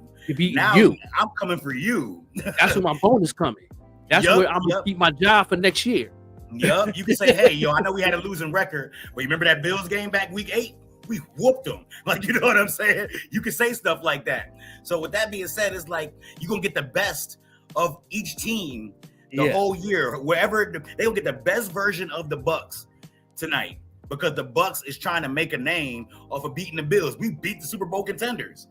You know what I'm saying? Denver and Philly at home. See, Philly is off the chain away. That's their strong point is away. Yeah. They'll lose at home before they lose away. Yeah, I can see that now. That's dangerous though, because a team who can win away games can go to the Super Bowl. That's the key when the playoffs. Can you beat somebody at their crib in the playoffs? And Philly can do that. Yeah, Philly can do that. Philly ain't no punk. Cincinnati ain't no punk. You know what I mean? Denver might be a half a punk, but they're half a punk, but you never know. We could beat ourselves in that game. Yeah. We really it's happened before. I believe that's what happened with the Jacksonville game. I believe y'all was supposed to smoke Jacksonville. Offensive coordinator. Yeah, offensive coordinator will lose that game for us. Yeah. I mean, you got to look at those things. Like, you know what I mean? So, I'm very vulnerable about my team now. If we're a good team, I'm gonna talk smack that we're a good team. Believe that. Yeah. You know what I mean? But we're a good team, but we just think we got to tighten up some things. We got to polish some things. We got some rust spots in certain areas, and we got some screws loose in certain areas that we need to get those fixed. Yeah. So the motor can run. Understand me? Yeah. So it is what it is. I don't know. It might be like you said. It might be time to clean house. It might be time to, you know what I'm saying? It might be getting about that time. It's clean house 30. You know what I mean? Before the bye, or even before Thanksgiving, if Buffalo loses at least 3 more games, coaching staff's gone. They fired. Believe that. Because now it's gone. The offensive coordinator's gone. Yeah, they out of there. Believe that. It's starting to get to a certain point where it's like, yeah, they got the talent. We all know they got the talent. So why are they not winning on a more consistent basis? You know what I'm saying? You got super quarterback over here. You got the best footwork and hands, arguably, in the whole AFC, and Stephon Diggs. Yeah, because on paper, we rank number 3. You know what I mean? Right now, we rank, 6? Yeah. Now, you know what I mean? But on paper, we rank, number 3. Yeah. You know what I mean? So we got a good team, but that's coach. You got to put the talent in place. They just leading them in the wrong direction. You got them in the wrong place. You use the wrong plays. Something ain't right. It just ain't adding up. You know what I'm saying? I know 2 and 2 is 4, but right now the Buffalo Bills talking about 2 and 2 is 7. So I don't know. I mean, I'm just saying. I'm just being 100. I don't blame you. Do you have faith in, and do you all have faith in our Bills right now? I have faith for this game today. No, y'all so petty. I have faith on the game tonight. But like I said, the next 2 games we got to play Cincinnati and Denver, and like I said, Cincinnati ain't no pump. Cincinnati ain't. Cincinnati gonna want all the smoke. Believe that. What do you think the problem's been? What do you think is going on with them? Me and Joker been talking about it. Coaching. Yeah. Coaching. You know what I mean? It's just like with anything else. You could make the comparison to a really smart child. But if you teach them the wrong stuff, or you have them reading the wrong books or something, they're eventually gonna do the wrong stuff. We're being led in the wrong direction. We are being led to the wrong water to drink. Yeah. And with the way we were taught to walk is just everything is just like is all the talent in the world with not the right education and direction behind it. I believe that. Now since I look at it before, I was kind of blaming the players because I played the game. So I was just like, hey, you know what I'm saying? If you could play ball, you could play ball. But different ball game when you get to the pros. They got certain plays and certain routes and certain all this that you have to do. Let me, good you said that, man, because to really find out when it is the player's fault is when the team is being so consistent on certain plays on defense and offense, and then all of a sudden some flip-flop BS come out of nowhere, then you be like, okay, that's not even the coaching staff right there. That's the player. Like, what is you doing? Yeah. How you have 10 good plays and all of a sudden you want to throw an interception, or you want to, you know what I mean, or you want to fumble the ball, or you want to drop the ball by yourself in the end zone, nobody around you, like stuff like that. Like that's when you know that's the player's fault. I remember when the season started, you were talking about Sean, and I saw a difference when Sean came on board. I really saw a difference, and I was like, finally, I see the vision. Yep. Do you think that he's been in it too long? Do you feel that sometimes coaches need to, maybe evolve themselves and move on if they're not doing a great job?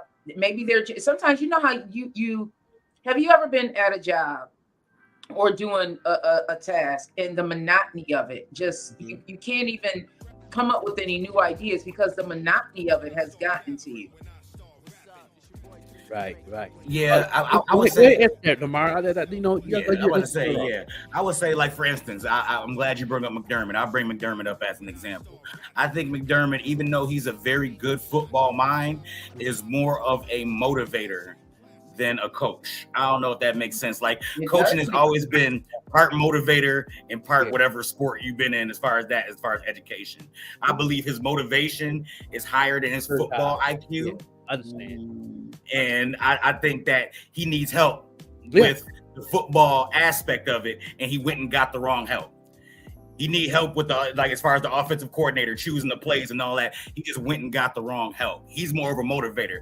I can get you to go out there and give 125%, but now the educational part is give 125% to exactly what? I can get you to get that 125% out you. Right. But now where do we put it? I don't know, but I got it. You know what I'm saying? I got you to play it hardest. We just got the wrong I see why you say that, because he was the defensive coordinator for the Panthers before he was the head coach. Mm-hmm. And he's real good on the defense side, but like you said, he was an amazing motivator, because that's why the Panthers went to the Super Bowl with Cam Newton. And he was very motivational. He had a good spirits with the team throughout that season. And I can see that. You know what I mean? And he's so easy on the guys on the head coaching staff a little bit. He, like you said, he gets very strong on motivating, but it's time for him to do the job. He okay, we're gonna do this play, and then all of a sudden you might get digging in the ear like, nah, we ain't doing play 365B. Let's do 253. That's me. He gonna be okay. He don't got no backbone. He don't got no backbone, but he also know who is who. Like, Gabe Davis couldn't do that. Like, you know what I'm saying? But Stephon Diggs can. Let's say you can't do that with Reed. Let Diggs go to the Chiefs and try to do it with Reed. Reed gonna look at him like, if you don't get you better talk to the coordinator. Now, some coaches are different. Like, Reed got a backbone. My face. Belichick got a backbone. Tomlin got a backbone. In certain places where they don't care who you are, talk to me like that. You're not gonna tell me how to do my job. By tomorrow. You see what happens. You're right. That's one thing about Belichick. Belichick, if I'm gonna lose how I lose. Okay. Yep. Like, you're not gonna tell me what to do my job. You do what you're supposed to do. You're supposed to be blocking. You're doing this, that, and the third on this play. You do that. This play, you get the ball in the slant. That's what you do. You know you got to be at it all time, and you got to use your talent and your speed to do that play. Get out my face. That's where everybody got a different way of coaching. Greg Popovich for the San Antonio Spurs is not a really huge motivator, but his basketball IQ is just so high that it deserves and demands respect. Like, the man knows so much that you shut up. You know what I mean? And I'm glad you're talking basketball. I just seen the stats of the votes of the ESPN, the players, all the top sports podcasters, the top 10 sports podcasters and shows have voted who's going to the finals and win a championship, and not name one of them picked the Lakers. How you feel about that? I can see that. I love LeBron. I love LeBron off the court. I love LeBron on the court. I really, really do. But he is not a great evaluator of talent. and they let him basically run all these franchises and bring who he want to be. He's not a great evaluator. His talent off the charts. Oh yeah, the talent he sees is mediocre to bad at least. So with that being said, that's the only thing I don't like LeBron. LeBron is like, yeah, you can have me, but I need to bring the cats. He almost like a coach in that sense where, I need this person, I need that person, I need that person, all that. And they say, yeah, sure, because we really want you. But then he bring in Russell Westbrook. Then he bring in, like, you know what I'm saying? Just people who are not that good or not that good anymore. Yeah. And that's why nobody picks him, because he's a team player. Like, like Westbrook is his own man. He can really run a team by himself. It's too many. He don't need nobody else. Yeah, he coming off the bench. He don't know how to adapt coming off the bench. For him to come off the bench, you got to train him off season consistently for him to, and that gotta be the right coach. Yeah. You know what I mean? Yeah. That's why I'm surprised that the Lakers didn't get Mark Jackson. That's his way. Off season, he will have you go on vacation with your family for 2 weeks. Then you're coming back to work. Like, you're not going fishing. No, you're not going to buy that new car you want. Family reunion, you can't make that. No. You know what I mean? You can do the family reunion or vacation with your family. You pick one, because you got to come to work. We got to we got to get you right, because right now you're not, that's Mark Jackson. Phil Jackson was like that too. Like, okay, y'all want to have a picnic? The whole team come to my house, bring your family. Yep. Yeah, and that's how it should be. That's Phil Jackson. Because then you treat it as a mentality of work, in the sense where, I only got to mess with you when I'm at work. Like, you know what I'm saying? Right, and that don't really make camaraderie or loyalty or none of that, because I just look at you as a coworker. I'm not going to ride for a coworker, but I'll ride for a family member. Right. I'll ride for one of my boys. I'll ride for them, but I'm not going to ride for a coworker. Phil Jackson didn't play that. Pat Riley didn't play that. Yeah. You know what I mean? The old school bad boy coach for my man from Chuck Daly. Detroit. Come on, man. They ain't play no games. Nah. What? Nah, it's a way different. Season, you give you time. You give you at least about 3 weeks, maybe a month for vacation. If you have any special things you got going on with your family, make sure it's in that month that they're giving you. Yeah. We're going back to work. Yeah. Well, coach, this training camp ain't until 3 months prior to you coming to work. We working all the way to September. Yep. Okay. Then you get another break before training camp. No, we not doing this. You want a ring? And you want that endorsement? You want that money? You want that bag? Yeah. You got to come to work. We got to do. We got to see what's going on. Yep. If you ain't trying to do that, it's 29 other NBA teams that would love to have you. That's a fact. And then guess what? Then we go see how that's gonna work out for you. You know what I mean? And then after the end of the season over, what are you gonna do? I told you so. You use an all-star that year. Oh yeah, you broke the rebounding record. Oh yeah, you broke the assist record. You did all that things there, but you win a ring. Mm-hmm. Matter of fact, you got all the records. You didn't even make the playoffs. Yep. Hey, what you mean? Yep. Like I said, like James Harden. James Harden is one of the greatest regular season players I've ever seen in my life. Yeah. Once the playoffs start, we start to see a whole totally different James Harden. Different player. That's what I like about Robert Horry. He's the reverse. He sucked during the regular season, and then when the playoffs come, it's Big Shot Bob. Whole different player. He come out to like, who is that? That's Robert Horry. No, that's a new dude. He just got drafted, didn't he? Who that? Like, no, I don't know him. Like, he ain't get drafted. He been on the team for 3 years. He only just come out the ball when it's the playoffs. You know what I'm saying? So that was the type of player he was, and and the coaches respected that. Yep. Every team he played for, the coaches respected that value that he brings to the team. And every team he went to, he won a championship. There's not been one team he ain't been that he did not win a championship. Yeah. You know, he showed up. He showed up at all of them. Every playoff game he played with on the team, he showed up and showed out. Yep. Like I said, I think besides Steve Kerr, I think he's like the only person that's won a championship on every team that's been on multiple teams. Because of course you got like the Jordans and stuff who done won championships only been on one team. Yeah. He done been on multiple teams, and every place he go, he win a championship. He's won championship. Yep. Yeah. How many rings? How many rings he got? What, 11? No. Kerr got 6. I think. What about? I think Robert Horry Horry. Robert Horry got 7. He got 7. Yeah. Okay. Yeah. And he won then that. Everybody else. And then it's big, and then it's Bill Russell. Bill Russell got 11. You know what I mean? Okay, that's when I got 11. Yeah, Bill Russell. Yeah. I just seen his movie the other day. I want to see that. I want to check that out. Yeah. Was it good? He changed the game of basketball with racism.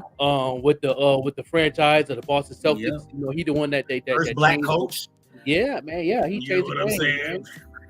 He was outside, man. You know, he was at the front line. You know what I'm saying? And he was, I didn't even know that he I didn't know that he got somebody tried to assassinate him and everything. Yeah. Do a protest. Yeah. Death threats, all that. Like you want to talk about, like, I mean, it might have not been as bad as Jackie Robinson, but he was in that tier. Like he was getting that kind of flack. You know what I mean? From people, which is crazy. Yeah, it's a good movie, man. It's a good movie, man. He really, and I seen that movie George Foreman. Okay. I liked that. George was something else, man. I'm to watch that too. Yeah, he was a fighter. He was a fighter on the streets. Oh yeah. You know, I grew up. My uncles and stuff was real big on George Foreman. Like they was the ones that was mad that George Foreman didn't beat Ali. Like, oh man, George Foreman can whoop Ali out any day of the week. Like, you know what I'm saying? They was big George Foreman fans. Like, he was Tyson before Tyson. Yes, like you know what I mean? He was the Mike Tyson before Mike Tyson. Yes, that's it, man. But man. And then the next biopic that's coming out in basketball is 2 biopics of sports coming out is the Len Bias movie. I would like to see that. I mean? Yeah, that's Durant's acting debut. Okay, playing as Len Bias. They filmed that. They've been filming that since the pandemic. They just finished it up this off season. They just finished it. I think they finished it up this past June, July, something like that. And now it's they're gonna premiere that movie in 2025. And also the sex, drugs, and football, the life story of LT. That's gonna be a good movie. That should be a good one. Yeah, that's a good movie. That should definitely be a good one. Yeah, Sex, drugs, and football. I like that name. Love, and football. That's the name of the movie. That's the name of his biopic.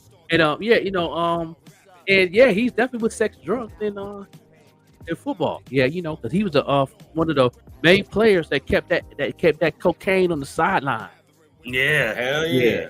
That was back in the days where they like, I don't care what you do, as long as you ball out. I don't care what you do. That's why he was geeked up every game. That's why he was so. Yeah, most dangerous because he was just on 10 all the time. He stayed on 10, man. You know what I mean? Come on, he had the whole 85 side of the team defense locked in. He was everywhere. Yeah. Hey, cocaine's a hell of a drug. We're gonna get him a hell of a drug. No doubt. Can I pause for a minute? I gotta go get my mom real quick, and I'll be right back. No doubt. We definitely gonna be when I say that shit. I'm about to get my mom. I'm going to get my mommy. I'll be right back. Hey, that's Mom Dukes, man. He's saying that's what's up. I'm gonna try to get her on the show one day. She's not gonna do it, but I'm definitely gonna try to get her on the show one day. All right, y'all. I'll be back to talk more sports. Give me 15-20 minutes. I'll be right back. No doubt. We're gonna go ahead and get right into the Archon video of the day. You know what I'm saying? And then we're gonna do that real quick. Shout out to the people that's tuned in. This music video right here is definitely off the chain. Me and her been chopping it up.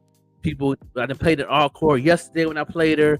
Today, people, when they see it again, this is Adia Divine, Wonderful. You know what I mean? No doubt. Let's go.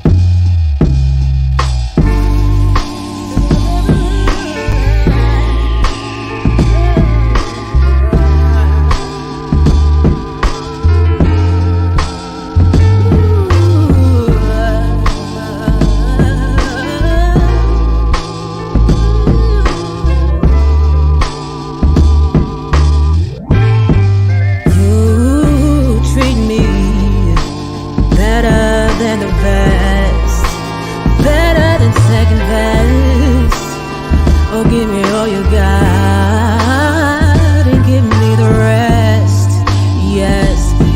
talking to a real goddess. Yes, God bless. Still fresh off of Essence Fest. You're my latest and greatest. There's never, no duplicating. Oh, now waiting so patient when you're not around. I simply hate it. Wonderful, a wonderful life. Such a vibe when you're here by my side. Whoa, wonderful life. Yes, you know what I'm talking about. Tell you this, tell you that. Did you remember to tell them that? Oh, that I always had your back.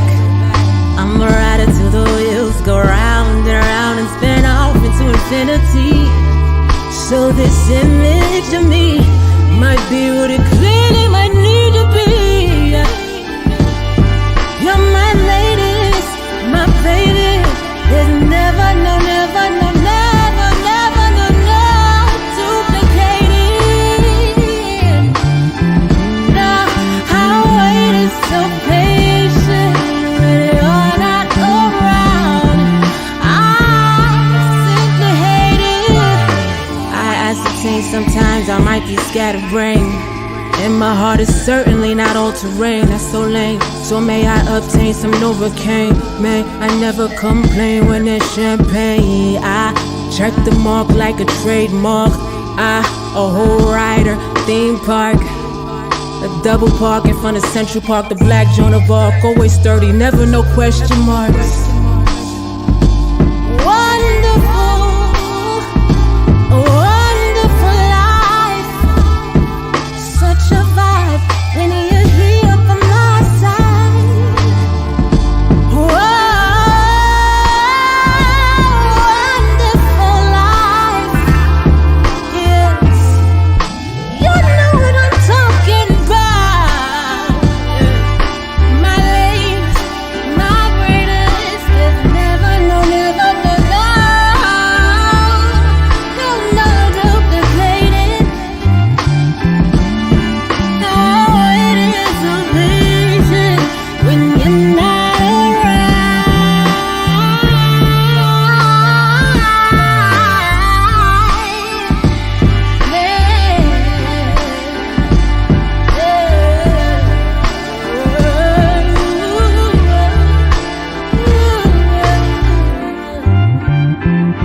Oh, it is so patient.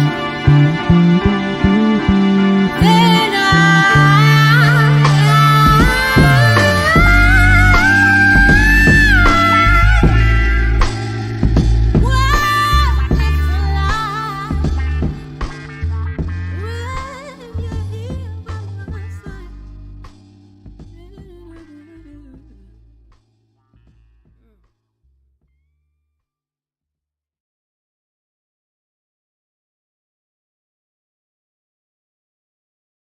Come on.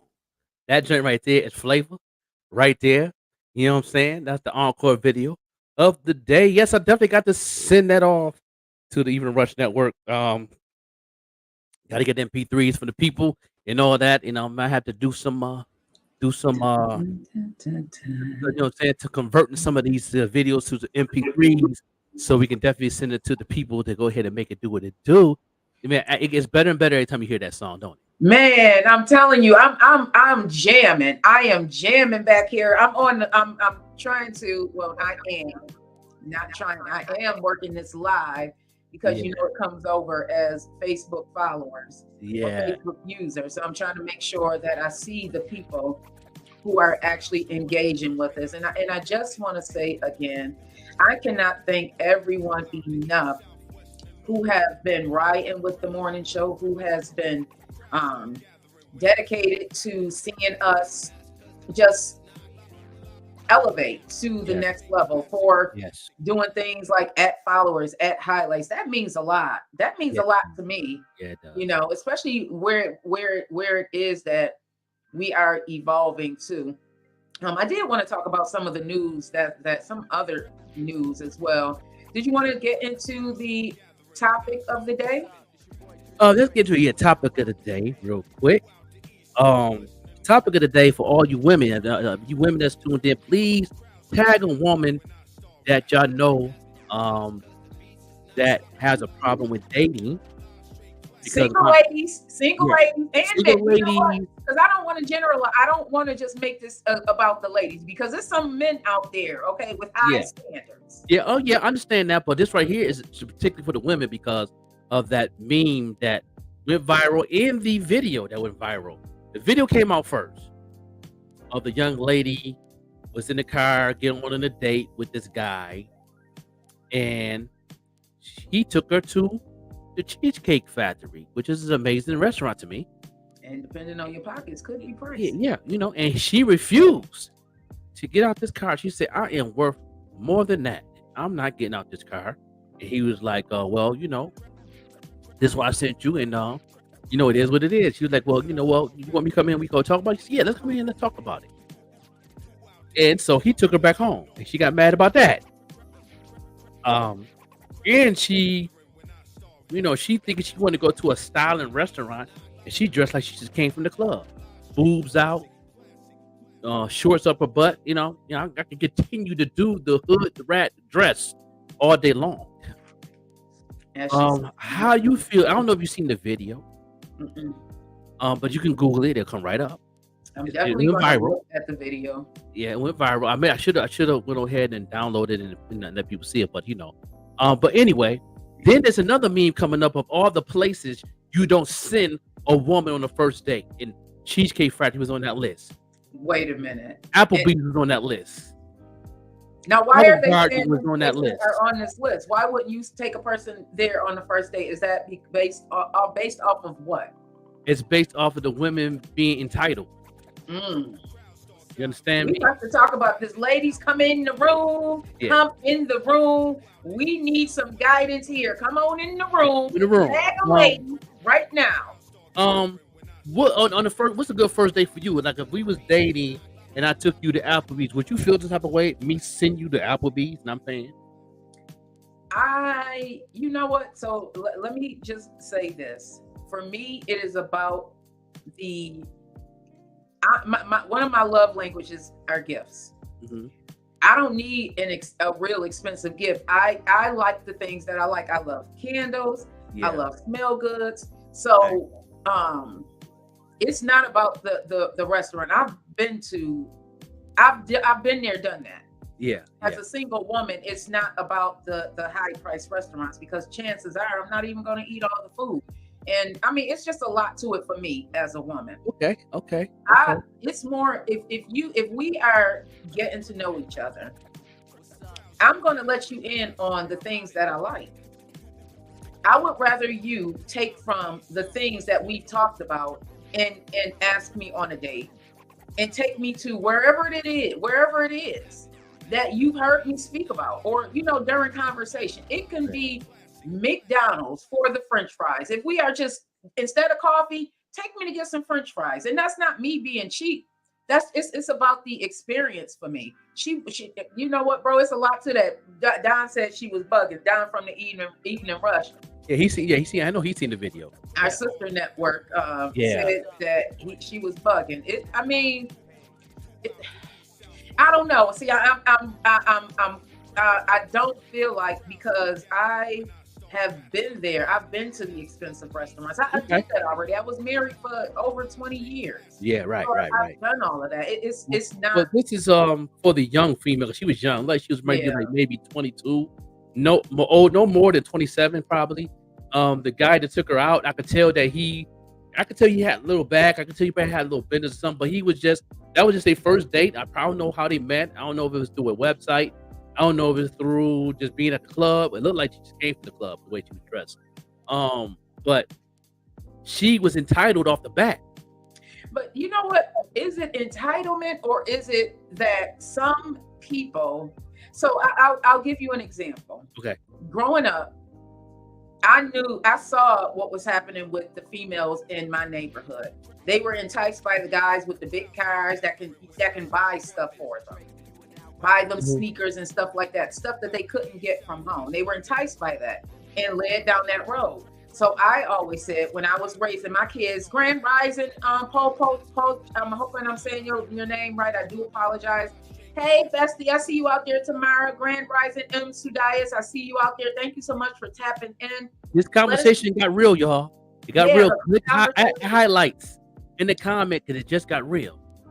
Yeah, so let them go again. Give them the directions again, bro, because I see some new listeners on here. Thank you for joining us. This is The Morning Show with the Joker and Vet Green. Thank you so much. Tag a friend. Let some people know where you are signing in from. We want to know what country, what state, what city, what town you are signing in from. Hey, Deshaun. Hey, Queen. Yeah, what's going on, Queens in the building? All the queenies be queening. Don't they be I got 2 of my queens in the building this morning. We need the queens in this conversation. Oh, we got 3.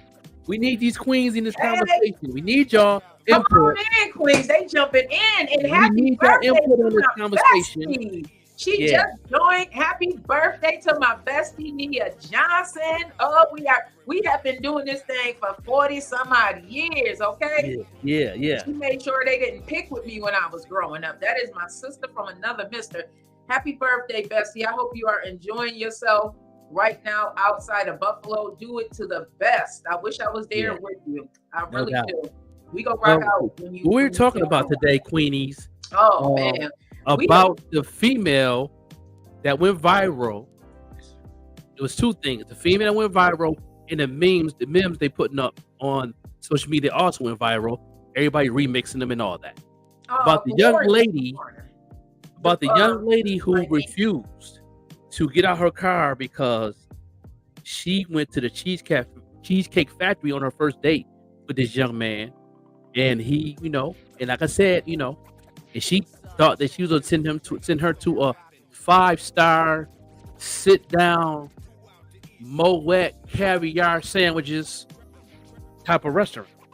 Come on, Queens. Come on. I need y'all help. You trying to make it seem like we be entitled. We got to break this down. Help me out, Sister Vinice. Help me out. And she refused to get out the car because it was Cheesecake Factory. She refused.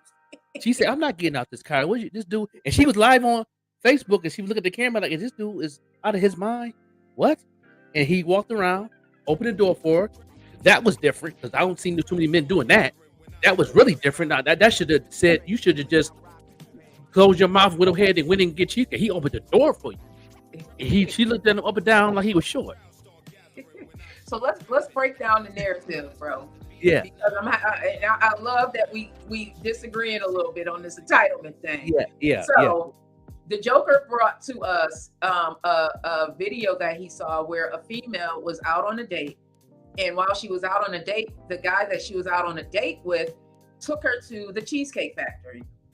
I said for some, the Cheesecake Factory may be even a little pricey, the Cheesecake Factory, depending on your pockets. That's right. The way the video was depicted, she definitely embarrassed herself. Oh, sis, you seen it? Oh my goodness. Let me know your thoughts to everyone who's already seen the video or need a little bit of more narrative. Basically, she felt like she was above eating at the Cheesecake Factory. Yeah. She help me. Oh, Goldilocks, come on in, Queens. Come on. Yeah. She had like she was Beyonce or something. She really did. Like if this is just, I'm not trying to bash my queens. I love y'all queens. You know what I'm saying? I'm a changed man. I used to be one of them brothers back in the day that was quick to call a female a B all day long. You know what I'm saying? And I'm gonna be honest with you, I'm very vulnerable. I was one of them cats too that was quick to smack her. Understand me? I was one of those. You know what I'm saying? I'm a changed man now. I'm a changed man now. You know what I mean? But I respect y'all. Y'all the queens. Y'all the queen of the earth and all of that. But this woman made y'all look bad.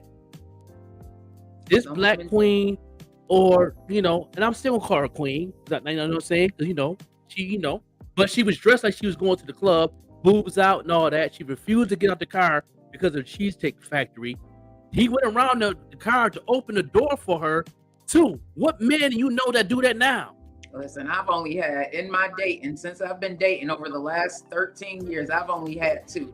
I haven't dated that many people, but still, I've only had 2.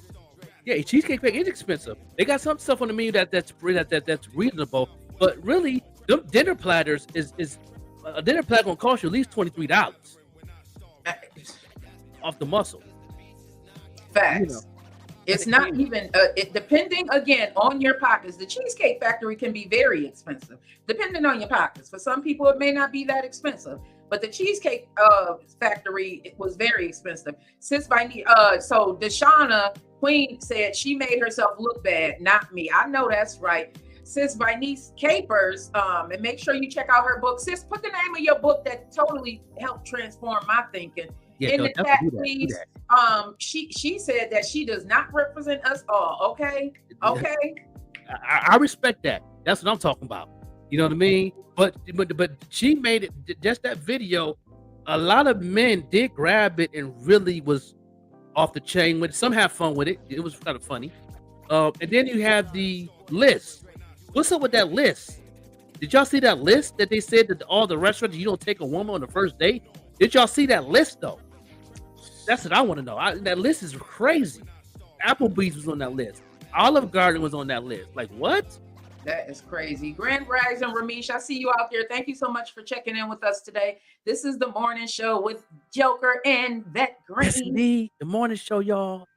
Yes, indeed. But how y'all feel about that list that came with the situation? That's crazy. Even that list, like you know what? Whose pockets? I want to know. Is this based off of? Because Applebee's is an outing for people. These are places, Olive Garden, Applebee's, Outback. These are reasonable places that are, depending on your pocket, are definitely places to go. Yeah. They're good places, good food. You know what I mean? I like the Cheesecake Factory. I really do. I think if I'm not mistaken, my wife, who I'm married to now, I took her to the Cheesecake Factory. That wasn't our first date, but I took her to the. Let me break down my first date, though. You know what I mean? That she was very well pleased at this first date. Our first date, my wife, that I'm married with, my lovely wife, Rose City, aka Dawn. Everybody know her as Rose City. That she used to be on the podcast back in the day for all my old school throwback listeners. She was on the show with me. She was happy that I came to visit her with a bag of trees, okay, for Loco, understand? And I ordered some pizza. She was well pleased. That was a date. That was a off the chain date. See, that's what I'm talking Goldie, about. what's going on, Queen? That is what I'm talking about, Joker. For some women, and I was saying earlier, or I had started saying that when my kids were growing up, I made sure that the things that would entice them, that I saw enticing other females that led them down different roads, would not entice my kids. We took them out to dinner. Yeah. We had a big vehicle, because big vehicles, a lot of women, raise your hand if you were one as a teenager, if they had a nice vehicle and some rims, you was checking them out. Especially if you were growing up in the places that I grew up in, you were checking them out. So, and a lot of times that's what we looked at. We didn't look at the individual. We looked at what they had, those material things. So growing up, I made sure that my kids never had to, especially my girls. You ain't gonna be looking for no big car. You done already rode in that. You ain't gonna be looking for somebody to take you out to these places. You done already been there. Friday was on that list too. Don't take out on the first date. Fridays was on there. Fridays do got their bars off the chain. You ain't lying about that. That bar, they got a good bar, and I love the appetizers too.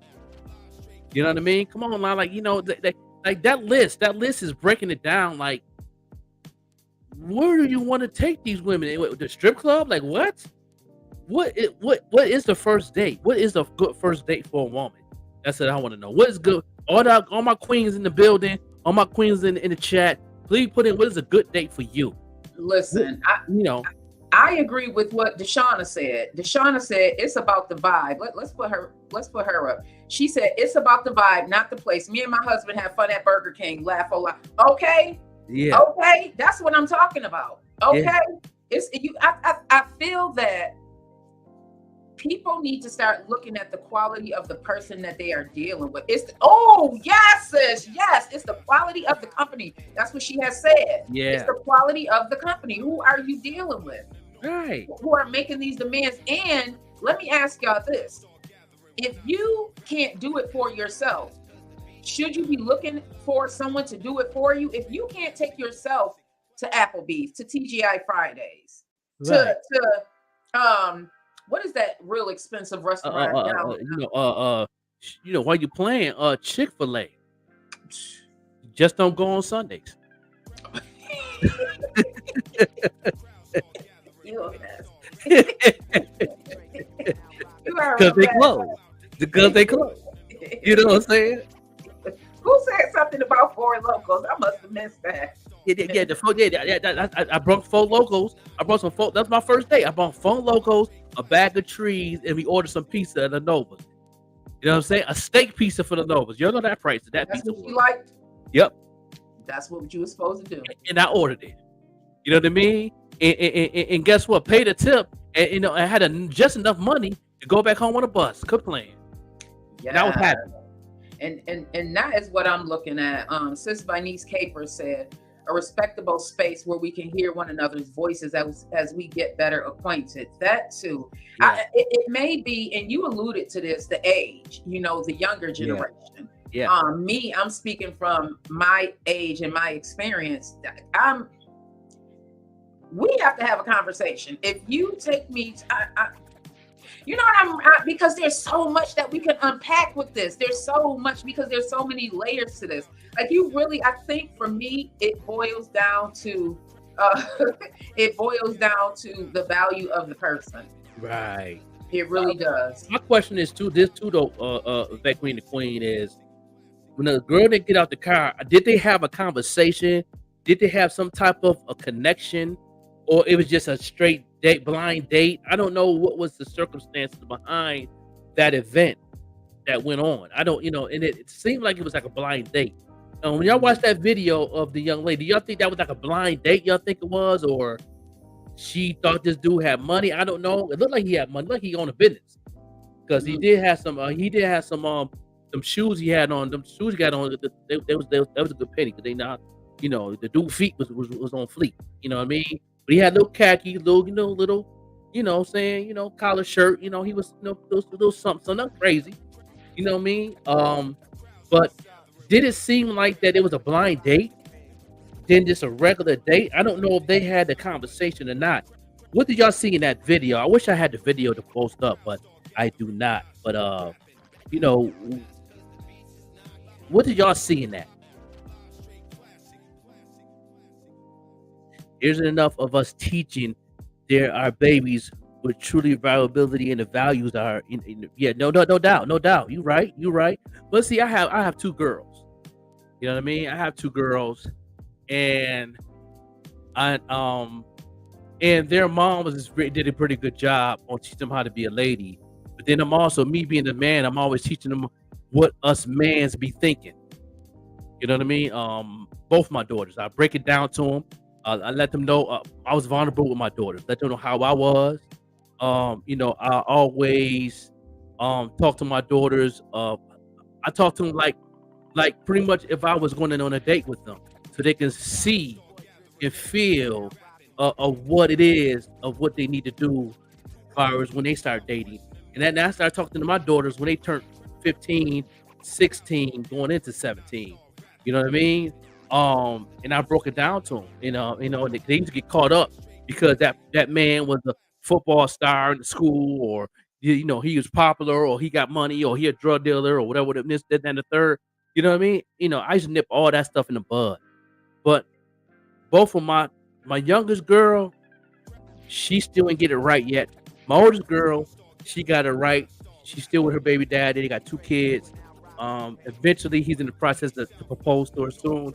But so she figured it out early. You know what I mean? And that's a blessing. But what do you tell your girls in this situation, watching this video? And I'm gonna say it, and you know what I'm saying, it is what it is. She was entitled. She was entitled to get what she wanted. What makes her feel that she was entitled to go not to Cheesecake Factory, but go to a 7-star, 20-star restaurant. You know what I mean? Why you know I hate to say this now. You know, I'm a pause, but you know, the coochie ain't that good to do that off the jump. That's just my, you know what I mean? We got to have a different vibration for that to go, you know, and a brother like me didn't have much growing up, but I was always on my grind, and I know how to get $1. That's one thing that everybody knew about me in Lock One. I knew how to get $1. If it was punching the clock or hitting that block, they knew I can get a bag. It was no problem. It was broke most of the time, but I had kept some coins in my pocket 90% of the time. Yeah, no doubt. Okay, that was it. Okay, Even Rush Network, that was a date. I wanted to know, was it a blind date? Because she felt entitled off the muscle, like, you ain't all that, so you need to take me to, you know, Charlie's Cafe with the caviar sandwich. Finally, I don't know what is going on with my laptop. But you good now? We see you now, Queen. You good? Yeah, this is so weird. Let me fool. You said, I had a guy used to take her on a father and daughter date just to show her how it should be treated by a man. That is awesome. That is awesome. I like that. I like that. Goldie in the building, no doubt. Hell, Cheesecake Factory is enough. You're right. That part. That's just, it ain't cheap there. You ain't never lied.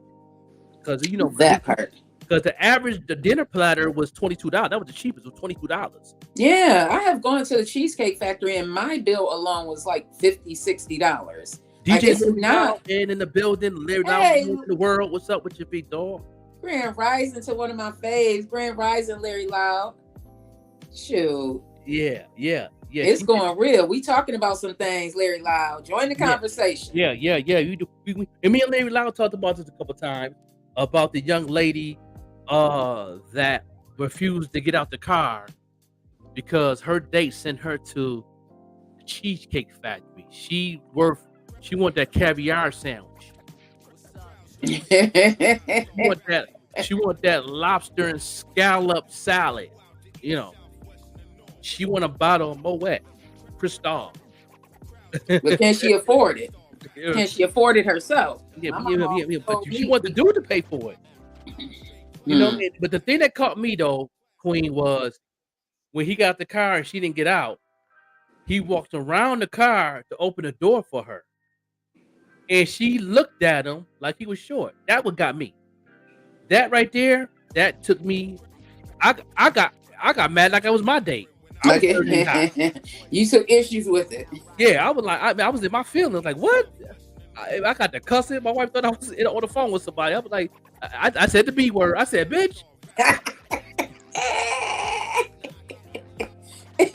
Grand Rising, a Leaf Corian, or wherever you are tuning in from. Thank you so much for tuning into the morning show here in Buffalo and Pittsburgh. Yes. Oh, woo, Lackawanna, New York, man. I'm in my hometown right now. Yeah. You know, I got in my feelings though. I slipped up and said the B word. I ain't gonna tell no lie. Oh no, you didn't, bro. Wait, what sis say when you slipped up and said the B word? She's like, who, what? Who? She said, who, what I do? I'm like, nah. I'm watching the real, baby. We be having them when we feel passionate about something. Like, wait a minute, did that just happen? Yeah, did I really just see that the way I just saw it? Oh man, boy! I said the B word. I said that in a minute. You know? Listen, Goldie said mine was over $20. Let's put hers up. She said mine was over $20. I couldn't wait. I went to Friday and got full off the appetizer platter. Yes, remember when Applebee's had that 2 for $25? Yeah. I mean, that was a deal. Yeah, that was an awesome deal. Good eating, good conversation. You know what I mean? And while you're playing, you get done, you can go get a bottle and get something to smoke, sit in the car and Netflix and chill. Stop playing. Act your wage. act your wage, okay? Any male or female, act your wage. We don't. My thing is, don't ask for or expect something that you can't give to yourself. Right. When you can give it to yourself, then you can, do what you do. But don't play that entitled role, as Joker was saying. Yeah, she said that was the beat word right. It slept out on me, Queen. And I'm sick of that whole time I'm watching the video. I'm like, okay, she wouldn't get out the car. Okay, Queen, do you? All right. You must knew him for a minute. I don't know what's going on, but okay, do you? But then when she did get out the car, when he opened the door and she looked at him like he's short, that just everything went out the window. Oh wait, Larry Lau said I would have asked her to get out of my car with that nonsense. He drove her back home. He did a U-turn, and she was like, "Oh, where you going?" He said, well, I'm just gonna take you home, so you can think about it." She said, "I'm thinking about it right now." I said, "No, you're going to go home and think about it." Yeah, he took her home. Nice and he was quiet, just at the light, just chilling. Just looked at her. Okay, we can go home to the house. He wanted to talk about it in the car. That conversation didn't work out right. So why don't you just go home and think about it now? Hey, I'm trying to burn gas for you to think. Listen, Tamara said Applebee's is my favorite spot, especially the happy hour. You better shut up, okay? It be real for some of us. Look at my granddog that came in here. I be trying to lock him out, y'all. Really My grandbabies. Larry Lau said he was a gentleman. Yeah. Goldie said she totally agreed. Yeah, he definitely was a gentleman because he showed humbly. He was the Christ of Jesus driving that car back to the house. Yeah, he definitely was because he wasn't disappointed in nothing. He was like, okay, word, okay, all right. Well, I'm just keeping track on some of the people that's popping in. I just want to welcome them, especially when I see the new names. Welcome, Masadik Hussein. I appreciate you for tuning in. Make sure you come back tomorrow morning at 7 a.m. We are always here live, the morning show from 7 a.m. to 9 a.m. That is Eastern time. Grand Rising, Elizabeth, Javinia, or wherever you are. Thank you so much for tuning in. Let us know in the chat where you are tuning in from. We always like to know how far our reach is so that we can, we can just stay up to date and possibly tailor some of the news that we report on towards you. So let us know where you are tuning in from, and thank you so much. And I hope to see you again tomorrow. Yeah. Fridays do have them good advertisers. That's what I said earlier. I'm advertising me on Facebook. They had the special, the 2 for $20. And if you're in happy hour, you get the 2 for $20, and you get your first drink half off. Stop playing with it. You know what I'm saying? That's a good day. That's a good day. That's a date day. Especially if you both are growing, right? Right. If you both are growing, then you look. I gotta find my friend be supporting for real. If both of you are growing, right. I don't know. I really look at things from a different standpoint because if you have experienced certain things in your life or even a growth with someone, it really makes a difference. Yeah, it does.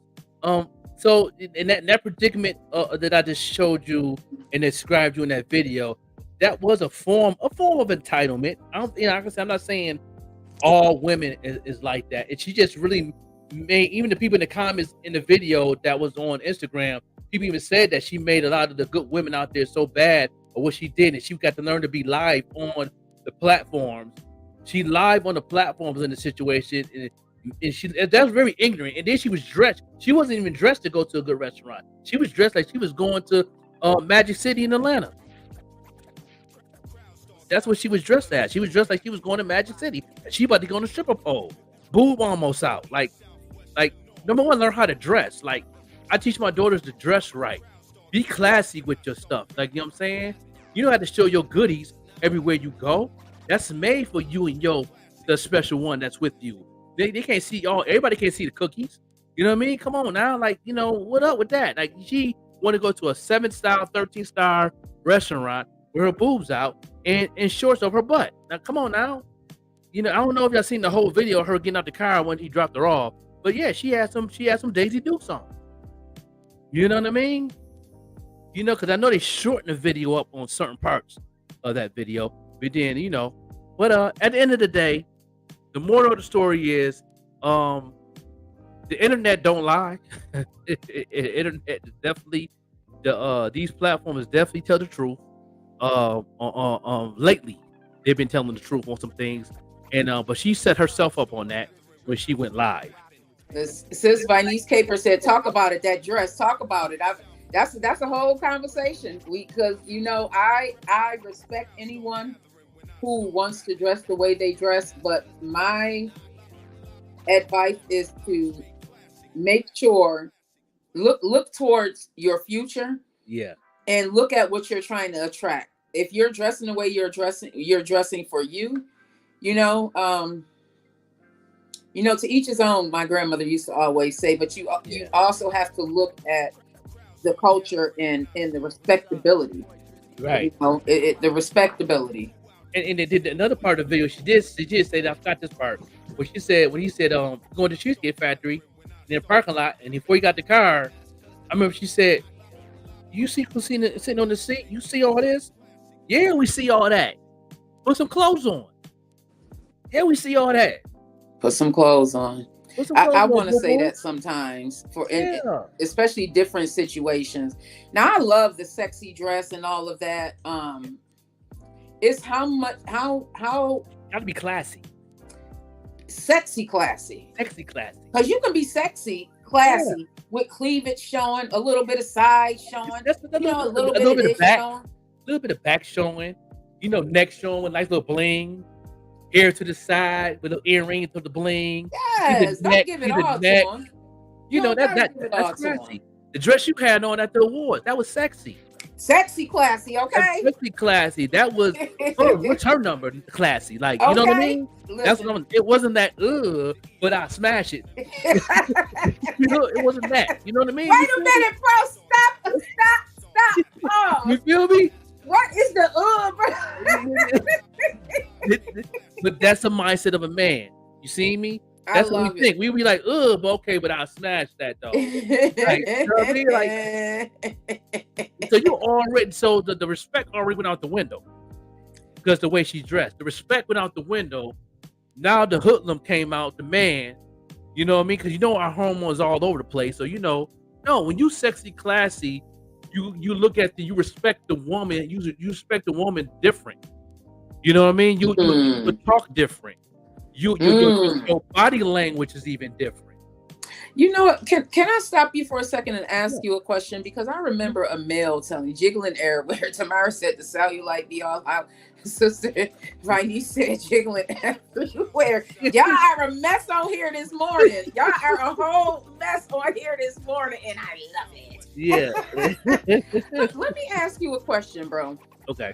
Because I had a gentleman tell me that men, when they meet women, they know whether they want to smash, pass, or wife them. They kind of know. The smash is okay. This is just gonna be a jump off. The pass can be a jump off. What you said. Yeah. But I'm still gonna smash it. Right. The guy told me that it's because how women present themselves when they first meet. Right.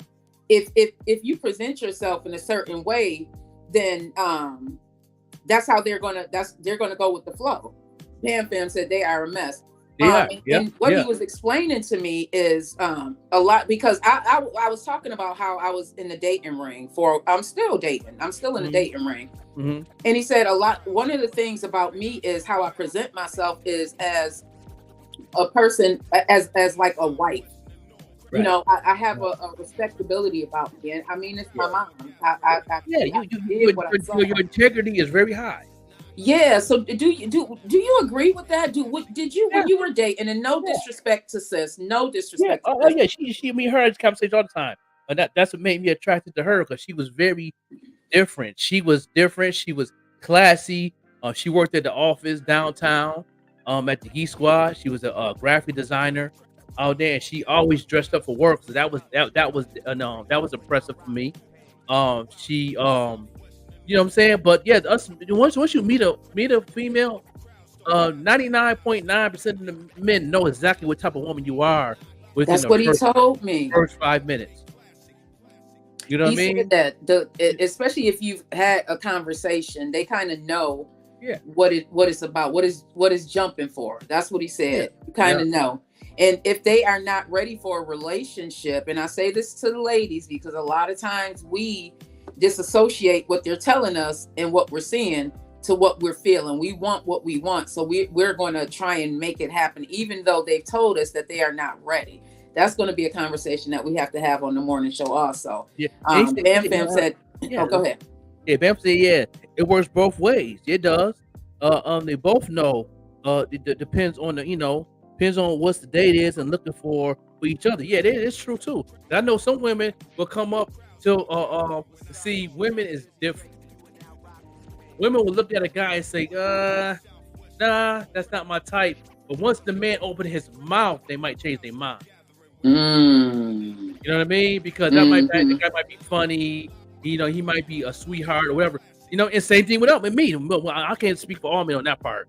If a woman, I look at a woman and I look at her and I'm like, okay, yeah, I ain't my type, but yeah, I hit it. When her open her mouth, that really put the ice on the cake. So if she come out ratchet, I already know. I'm definitely ain't dealing with you. You definitely smoke weed and you getting this Henny dick. Pause. I'm about to fall out that chair, bro.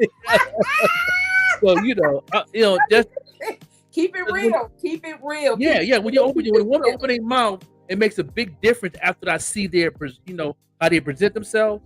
But then you coming out how you dress, then okay, I'm like, all right, we know where you at.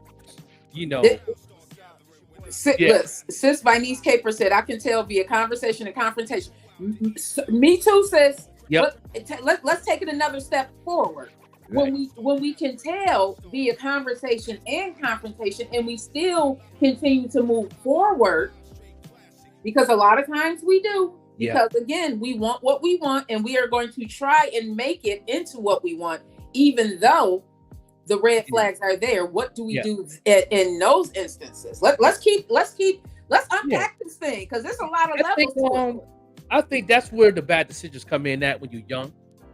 You can go with plan B and ignore A because of where you at in your life, as far as your hormones, where you standing at, and you know what I'm saying. It depends. Like, I've been with a couple women that really didn't see me attractive just because I was a cool person, I was funny, but then they want to change. That's when you get in a relationship and they trying to change you to something that you're not. And that would cause more issues and more problems. And me being a young man, I'm going to the 93, 95, 96 franc, where I had some loose screws loose in my head that wasn't right. You know what I mean? And I'm on that hell to the gnaw type of vibe. Like, I'm good because I got the cookies. That's my mindset. You gave me the Girl Scout cookies and the cream, and it was off the chain. And now for the, bring that part back again, bro. When we do give it up too soon, because a lot of us are I don't want to say guilty of that, because it's not guilty. Is that for me, it was not knowing my self-worth. Yeah, right. It's not knowing my self-worth. And some of us are like that. We don't know our self-worth. Yeah. What do we do in that instance? Because like you said, you already know. Yeah. What are the chances of you going back after you've gotten it on the first day? And no offense, because I know you're a happily married man now. Yeah. But during your heyday, what was your chances of actually going back? It really, let me tell you, 80% of the time in my life, I can always go back. 80%. See, you saying you could always go back, meaning that you're not trying to. 80% of the time, I can go back. That extra 20% is the point where she might feel some type of way, or she might just have a man or something, and she not trying to go that route, and she ain't trying to cheat or whatever. But we unpacking so many layers today. That's a whole nother discussion. Let's talk about it, y'all. Yeah, that was my confidence. I had me being like the Biggie Small, black and ugly as ever. However, I had confidence. I had much confidence. Growing up, the coolest, the main crush I had in Lackawanna They called her Green Eyes. You know her? Green Eyes. They called her Green Eye. It was. I'm trying to think of who that was. Was it Skylar? She had that. She got that house, not on still Lawana, but the over. You know what I'm saying? And she got. I think she got 2 sons now. I think she's married now too. But she was my crush, and she was classy. You know, she was a classy woman, beautiful woman. But I knew that wasn't my type because I was a gruddy hood cat. You know, outside doing what I do on the block. You know what I mean? And I know that, you know, she was attracted to some of the men like that, but that wasn't her type to date or to go out, whatever like that. But she always see me and always spoke to me. She was always cool, and I always respected her. You know what I'm saying? She always was dating men that always had something going on. Every time I seen her with a man, always had a suit on, shoes, nice car. You know what I mean? That was her cup of tea, but that was my crush. I knew my lane too, though. It's so many layers to this.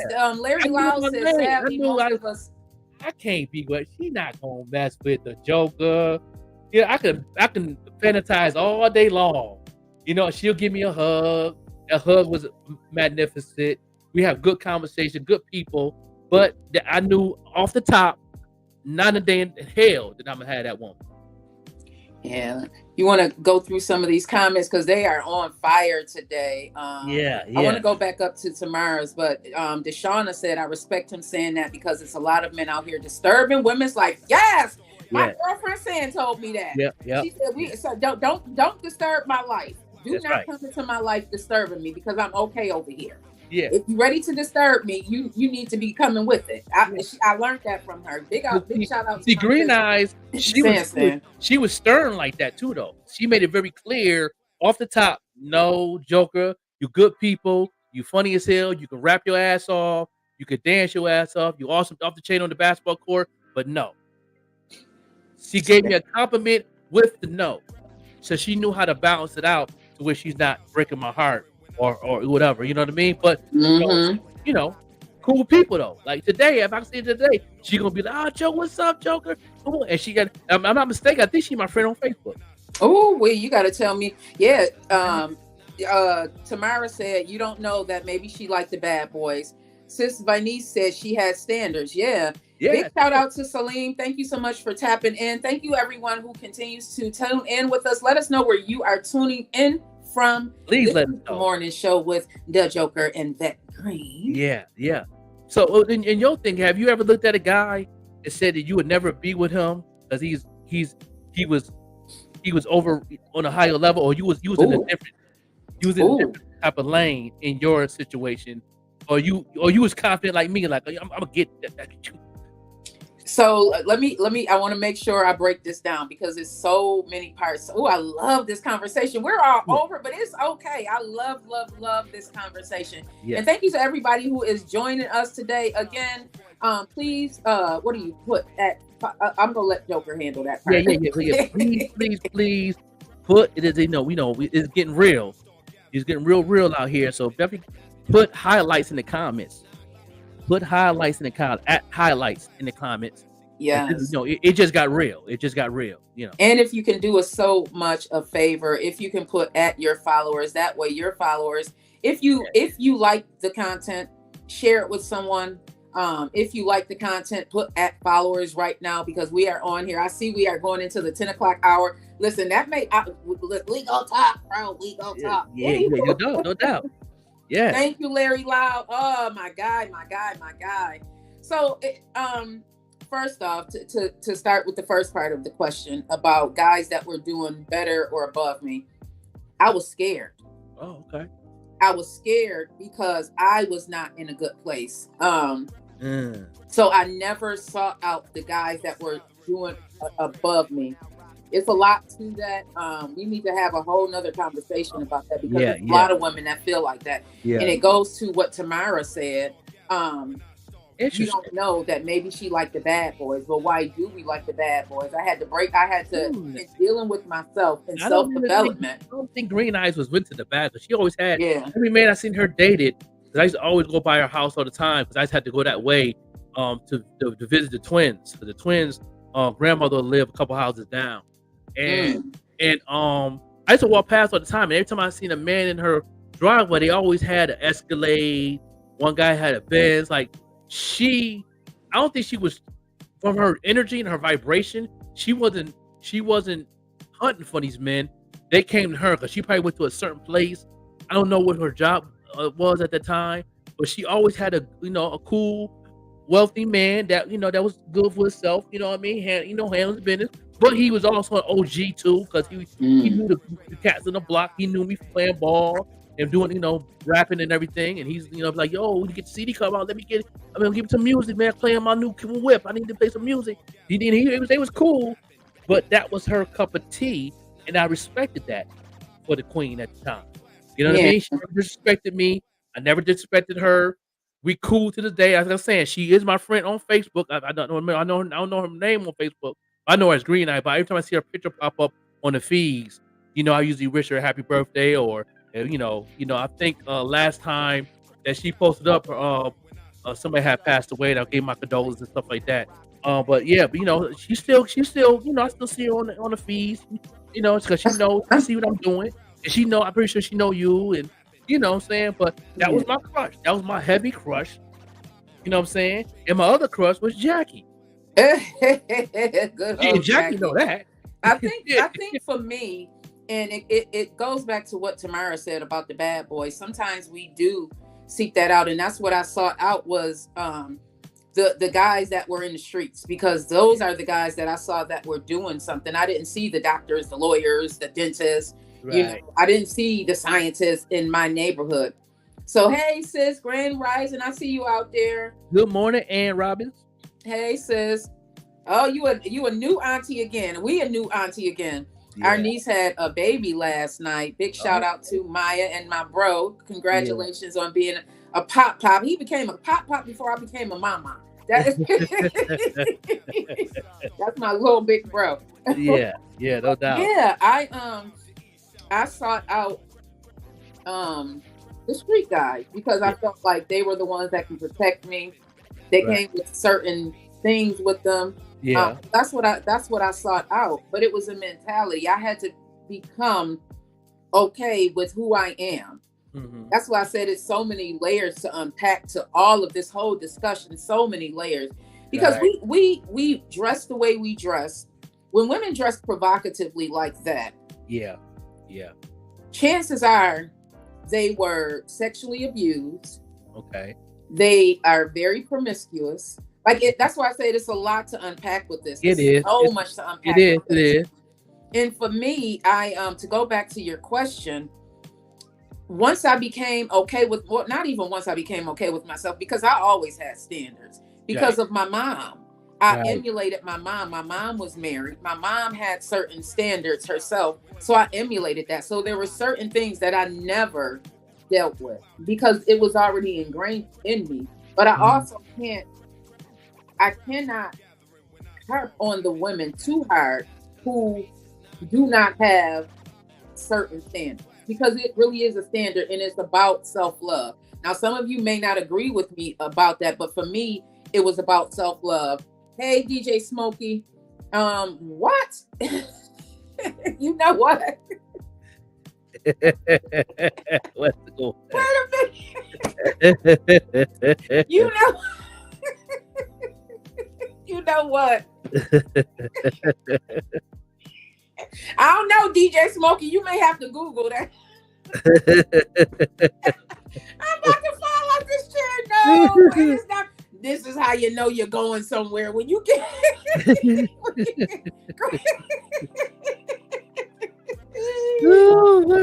Woo! They come out at night. They come out in the morning. They come out. Yeah. I don't know. But the crazy thing about what we're talking about is different in this day and age now. Because I have girls now, and it's different. And me and my oldest daughter, we have better conversations than my youngest daughter. My oldest daughter, she's very vulnerable of her lifestyle and everything, and she always tells me all the time about things in relationships and stuff like that. She's going to college for being an RN nurse. She's graduating in May. She's doing an amazing job. She bought her first car. She's doing good. 2 kids.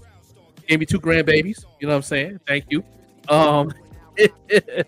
But she's definitely vulnerable on a lot of things. I notice things is different now for how people present themselves as a woman and how these guys are now. It's way different from when we was coming up. Like, you know what I mean? Do you see those different things that's different in those areas that we're talking about now when it comes to these people that want these standards or want this entitlement, whatever? Do you think that's that in that generation? Do your kids see a lot of their friends like that? Oh wait, what about you, Lamar? Because my kids, my girls, they emulate me. You know, my girls don't dress provocative. They emulated me. One of my daughters, the most risque that they'll do is like they don't. Okay. They just don't. I'm not even going to sit up here and act like they do. They don't. I mean, they dress sexy at times, but not where you have a lot to imagine with my girl. Yeah, a lot to imagine. Yeah. What about you, Lamar? I have a 9-year-old daughter.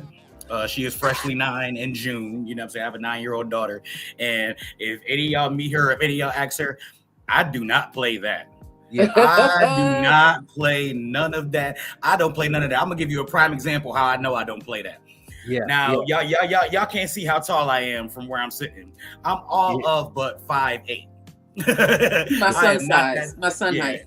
Yeah, I'm not that tall of a cat. You know what I'm saying? God gave me talent. He didn't give me height. Besides the point. Yeah. So I take her to the store, and it's this guy in there. He's about 6'4", 6'5", and my daughter looks, and she goes, "Oh my God, you're taller than my dad. You're the tallest person I've ever seen in my life." And he looked at her and said, "You know your dad's not that tall, right?" And my daughter goes, "Well, he doesn't let me around men or talk to men that often. So as far as I know, you're the tallest guy I know." I love it. Like I said, when my daughter has on a skirt, she has to have leggings or shorts or something up under it. I'm way higher than most. I think I'm really more. I think I should be more here, but instead of here, I'm here. I don't play that. Mm-hmm. Like I said before in podcast before, I will take everybody out in this world over my daughter. That's just I love it. I'm gonna have to get you on the show. You're gonna grow 6 inches. Being for your child, you're gonna grow 6 inches quick. You're gonna be Shaq by the time you get to the house. Quick. I'm telling you. Yes, if you ain't never seen, he said you're gonna grow like Shaq. Flip a house completely over, you will see it. If Brielle comes to me and say, "Daddy, somebody did," it's a wrap. It's a wrap. You know what? I said the same thing too, bro. I came close. I had a situation with my daughter and baby mom's boyfriend, and boy, if it wasn't for my cousins is gangster, and they see my face and they see that it was going to be, uglier than the girl Precious. So they talked me down and said let the system handle it. And it took me a lot. Understand? I'm being vulnerable. I'm keeping 100. Yes, I was loaded up. I had to pull on the lap. Yeah. You know what I mean? I was. And then it really made me mad that baby moms let it fly through. And the only thing that really stopped me for real is my cousins, and I got custody of my daughter afterwards automatically. The judge gave me custody, hands down, until the case temporarily, and I ended up having custody with my daughter since she was 12 years old until she graduated from high school. Yeah. I know a couple fathers that do it by themselves, and I am not. I want to make a disclaimer before I say what I'm about to say. Yeah. I am not downing single women, female parents in any way, shape, or form. But y'all are born with a maternal instinct that we're not born with. Y'all born with just certain ways of parenting that we not born with. With that being said, for a man to not only raise a child, but a daughter is damn near impossible nowadays for them to be actually successful. Like just by you raising your daughter with no female help, like as far as the mother, you already put yourself in a small group of people that make it. You know what I'm saying? Like, according to the system and statistics, she wasn't supposed to go to college. She wasn't damn near supposed to graduate. Right. You know what I'm saying? She did all that. That's the way the world works. Yeah, she did all that. She in college for the third time. She graduated twice, and she Congratulations. Yeah, she graduated again on the RN in May. You know, so that's why she's happy I moved to Pittsburgh. Because she was like, no, not just you can just see your grandbabies, but now you can go to my graduation in May. Right, yeah. And it does. And sis, my little sis said, having a protective father is necessary. It is. And it really makes a difference. I admire fathers. That's why I said I got to get you on the show. I have been talking about doing a show about fathers who are actually in their children's life, and you do not necessarily have to be in the household. We just need to know somebody is there to support us, mothers and fathers, because I know sons who have issues because the mom was not there. I also know daughters who have issues because the mother was not there. So it's really a lot to parenting. We need that protection. I agree. Having a father that is a protective father. I love, sis, that you said having a protective father is necessary and not necessarily in the house. It's just having him. Yeah, is necessary. I mean, to cut you off, Mar, but my daughter both my daughters are scared to call me for certain things they had on their own, because if they call me, I always tell them, don't call me if you don't want nothing crazy to happen. Oh, if you can handle yourself and you can handle in a different situation, do that, baby girl. So you call me and you tried everything in the world and you really can't do nothing, then you call me. You know what I mean? And then I'm Credible Hawk then. You know what I mean? Because I can get to Buffalo. Buffalo is 3.5 hours from me. Pittsburgh's almost close to 4 hours. I can get there in 2 hours flat. Mess with me, play with me. Yeah. So I'm being honest. When they see my face, my daughter see my face. When they see my face, he said, "Let me take the eyebrows like this." They already know that it's a situation if you call me. So your best bet is that, because one time she called me. One time I lived on Hurdle at one time, and she had, matter of fact, her baby daddy she lived with now. He's about to, hope she ain't watching, but he's supposed to propose to her. Anyway. That cat is out the bag. Yeah, you know what I'm saying? I thought she's watching. I'm pretty sure she's at work. Anyway, and it was at Denny's on Delaware. Y'all know where that is. And I was around the corner, but she called me. Okay, I got there in 2 minutes flat. I was living on Tremore. That was just around the corner, down the street. Yeah, I got. My brother was. I was on my Usain Volt at that time. You understand me? Yeah. Old school Carl Lewis running around that corner. Because the smoke was real. And then when I got there, he was gone. She was gone, and she texted me and said she's on the bus on the way to her mother's house. And I said, okay. I said, so you call me out here, and don't cry wolf if it ain't really a situation, because it could get ugly, and things can happen. I'm not gonna say I'm too much on here, but things can happen where you can lose him and me. So I'm gonna leave it at that. You know what I mean? Because you called me for something. You called me for something that you couldn't handle, and you did all you can do. You know what I mean? Think before you do things. Yeah, because I'm gonna be on 10. You're strong. Automatically.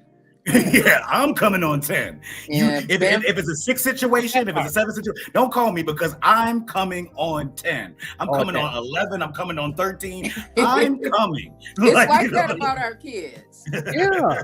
Even as a female, I mean, now in the same sense, I think a lot of people should know their children and know that it's certain things that they do is wrong. Like, I know my daughter, I know my sons.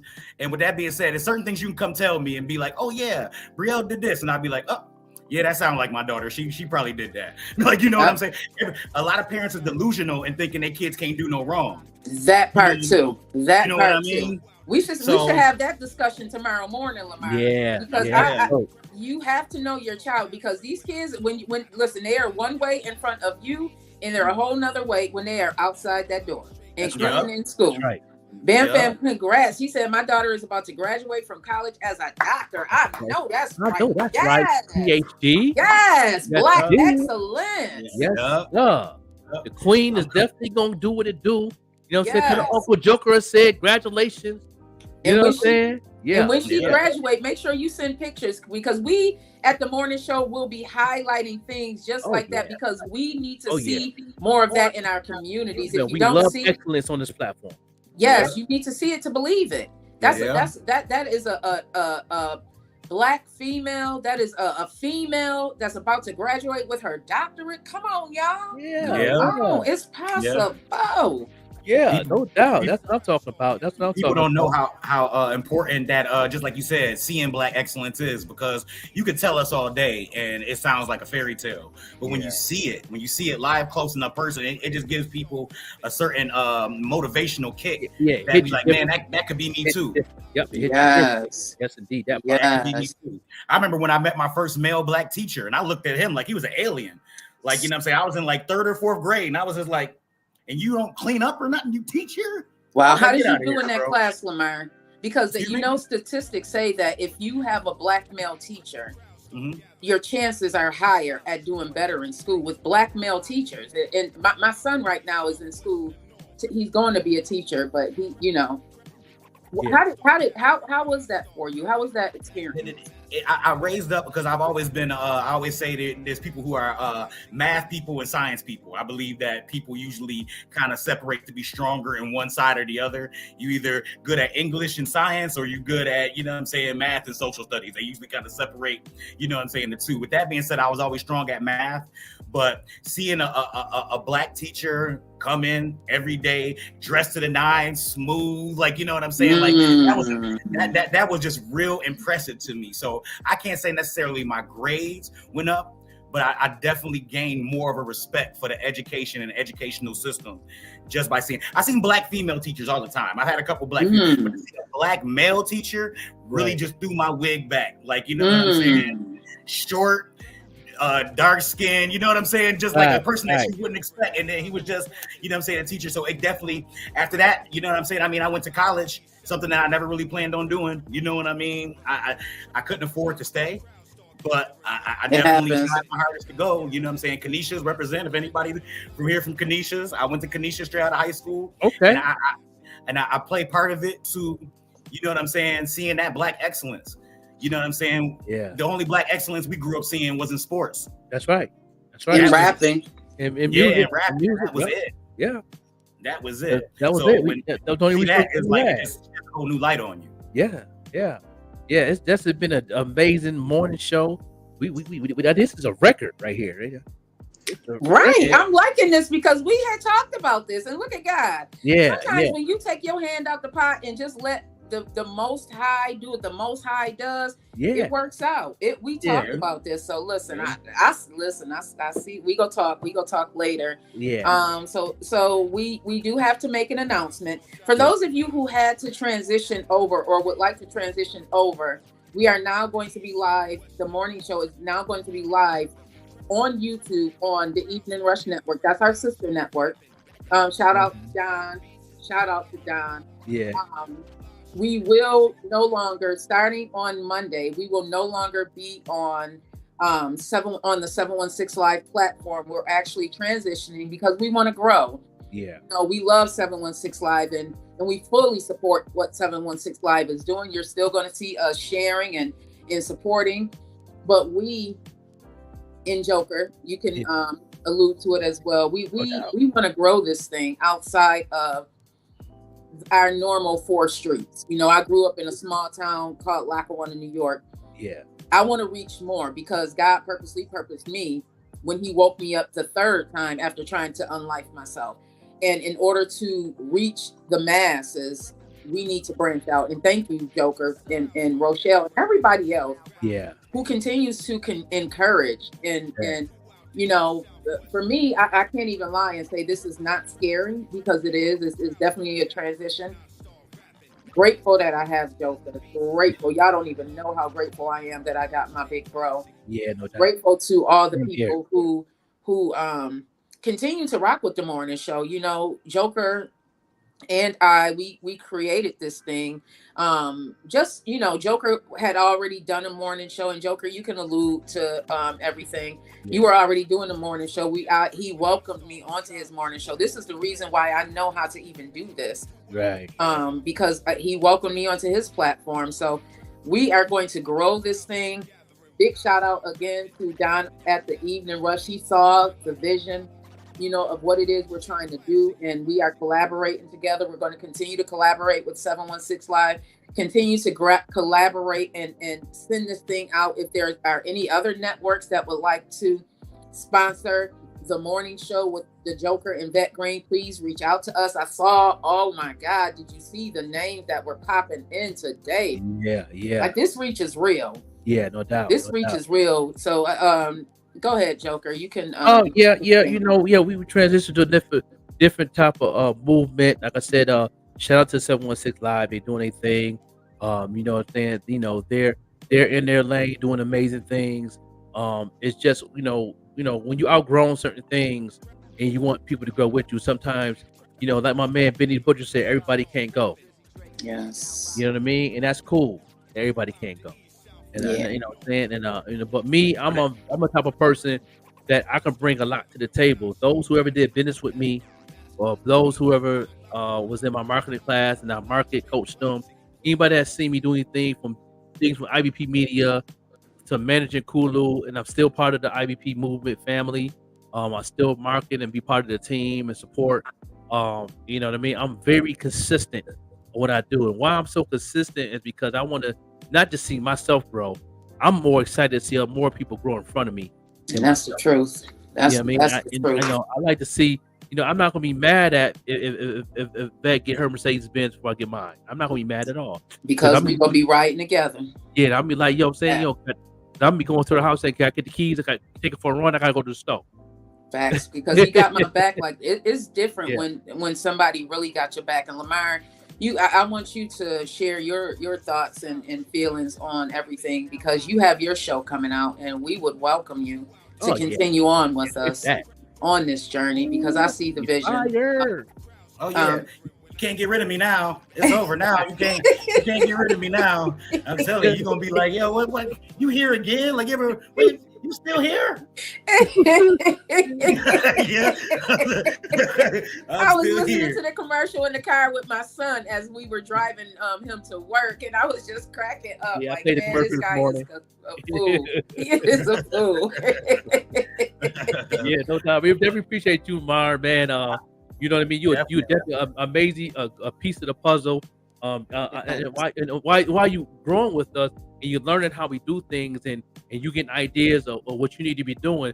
It seemed like you were the icing of the cake of the three amigos of what we got going on, because me and Vet always think outside the box on anything that we do. You know what I mean? We know when we're human, we get discouraged sometimes, and we go through certain things, but you know, that's part of the growth, and we're ready for that growth. We're looking forward to those things to come, because we know if those things don't come, that means we're not doing what we're supposed to be doing. So we got to go back to the drawing board and have meetings like, what we doing wrong? This ain't happening, they ain't happening. You know what I mean? So when we start seeing those things and seeing things coming in our life that we stumble over, you know what I mean? That means we on the right track. Yeah. You know what I mean? That means we on the right track, because after that storm is over, we always go to the next level, to a place we've never been before. You know what I mean? And then that's when we get like, now what to do? Like, you know what I'm saying? I'm gonna just keep doing what we're doing, I guess. I mean, I never been here before either. Yeah. You know what I'm saying? I mean, I appreciate you guys really having me on and really welcoming me, and it was a real seamless. And that's why I wanted to say is, like, don't be scared of transition, really, because I mean, me coming on here was a transition. You know what I'm saying? Me coming on here, you know what I'm saying? 2 or 3 weeks ago, I wasn't getting up every morning and doing this. I was getting up every morning, but I wasn't doing this. And I've grown to, when I get older, I welcome transition, because it's change. And change, there's always something good in change. It might not be 100% positive, but there's always something good in change, or something good that results from change. Always. So I welcome the change with open eyes. You never know what eyes or what ears is going to get on us, and we might be having this same podcast or same show on a whole totally different platform. You know what I mean? It is happening, and we listen. Joker spoken into existence the very first day we started this show. I know who's watching. Come on, BET. Come on, Fox. So you see it, right? You see it. Like one of the things I've been trying to get for my squad for the sketch project is one of my short term goals is Tubi. I think Tubi has a lot of trash on his, and I mean, I don't know if Tubi listening, so apologize. But they pay well. I trash on there. It's a good monetization. The monetize is very good. The movie I'm in is on Tubi. The movie Child Support is getting to the point now when I talk to the film and the writers, it's getting to the point now they're getting enough money now to where they can pay the actors and actresses. So I'm probably getting a check there within the next 6 to 7 months because they finally getting their money back from the distribution, from the filming, from the insurance and all the other fees and stuff like that. So we've been on Tubi now going on a year and a half. And I believe it's on Prime too. We on Prime too. And I don't think we on Netflix yet. It's hard to get on Netflix. Netflix is definitely a whole different wave right now. Netflix come out with so much of their own content, they really don't need to go outside the box. Yeah, you know what I mean. Right. And I Bird believe Box sent them over the moon. When they had Bird Box, they was like, "Oh yeah, we can finance ourselves for however long now." I think we on Peacock too. Okay, I believe we on Peacock. Peacock Prime and Tubi.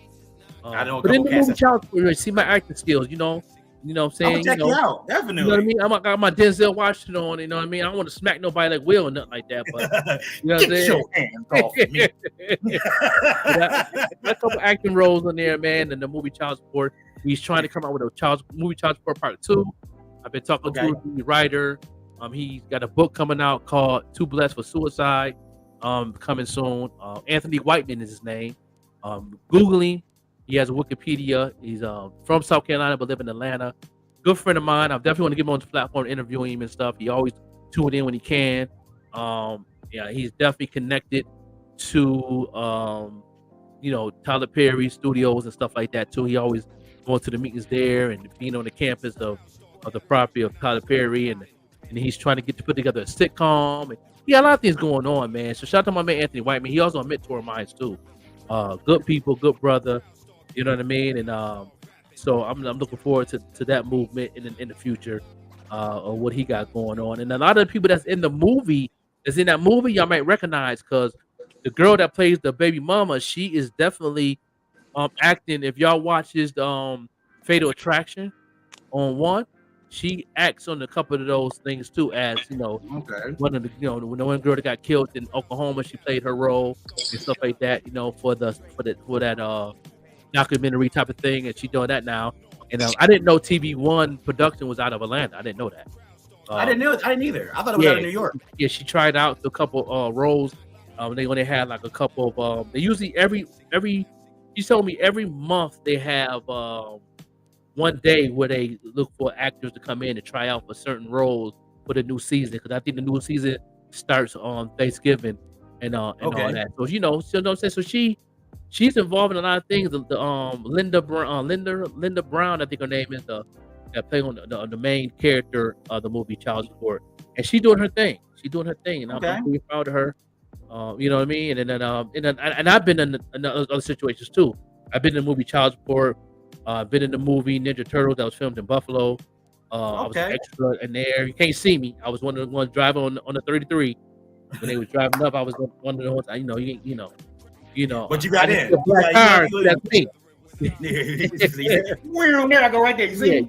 I was saying. And I've been in other situations in movies too that I was involved in, and I still get emails to this day for opportunity. And but moving to Albuquerque, I was doing security for movies.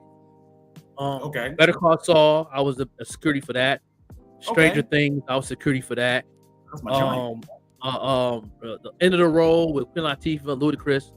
I was security for that movie. Filmed in Albuquerque. You see, they was in the desert. That was Albuquerque, Santa Fe. I didn't really get to meet Queen Latifah and Luda, but I did see Luda when they was transporting him from the dressing trailer to the scene. I see him come up when he had the yellow and striped shirt on. Him, Okay. yeah, they was transporting him. They had the makeup artist and security. I was security for the people not to go to other security to get to him. So I was that security guard. Okay. Yeah. So Come on, you know, Pano. yeah. So He was like I was the middle security. Like I yeah, wasn't yeah, next to Luda, yeah. But I it was next good, it was a good experience, man. It was a real good experience. It was awesome. I met a lot of people, a lot of the directors, learning a lot of things about film. So being behind the scenes and doing those things, being in New Mexico was an amazing experience. I think that's one of the best things that came out of New Mexico, besides getting my dog Sweet Tea.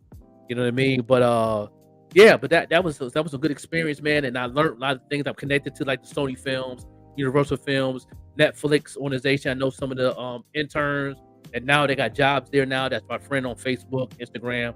So I have a lot of connects for opportunities for a lot of people that want to get into film. And then more we do this morning show, I'm gonna be putting together and showing things that you can do. When it's anybody that's acting, anybody that's in modeling, that's looking for an opportunity, I'm gonna start posting a lot of those things up in the chats and let people know that if you're looking for a movie scene or I'm connected to the film organization. That's why I've been doing these biopics before they come out. I get the personal emails and stuff like that, and they always looking for extras all the time. You just got to get there.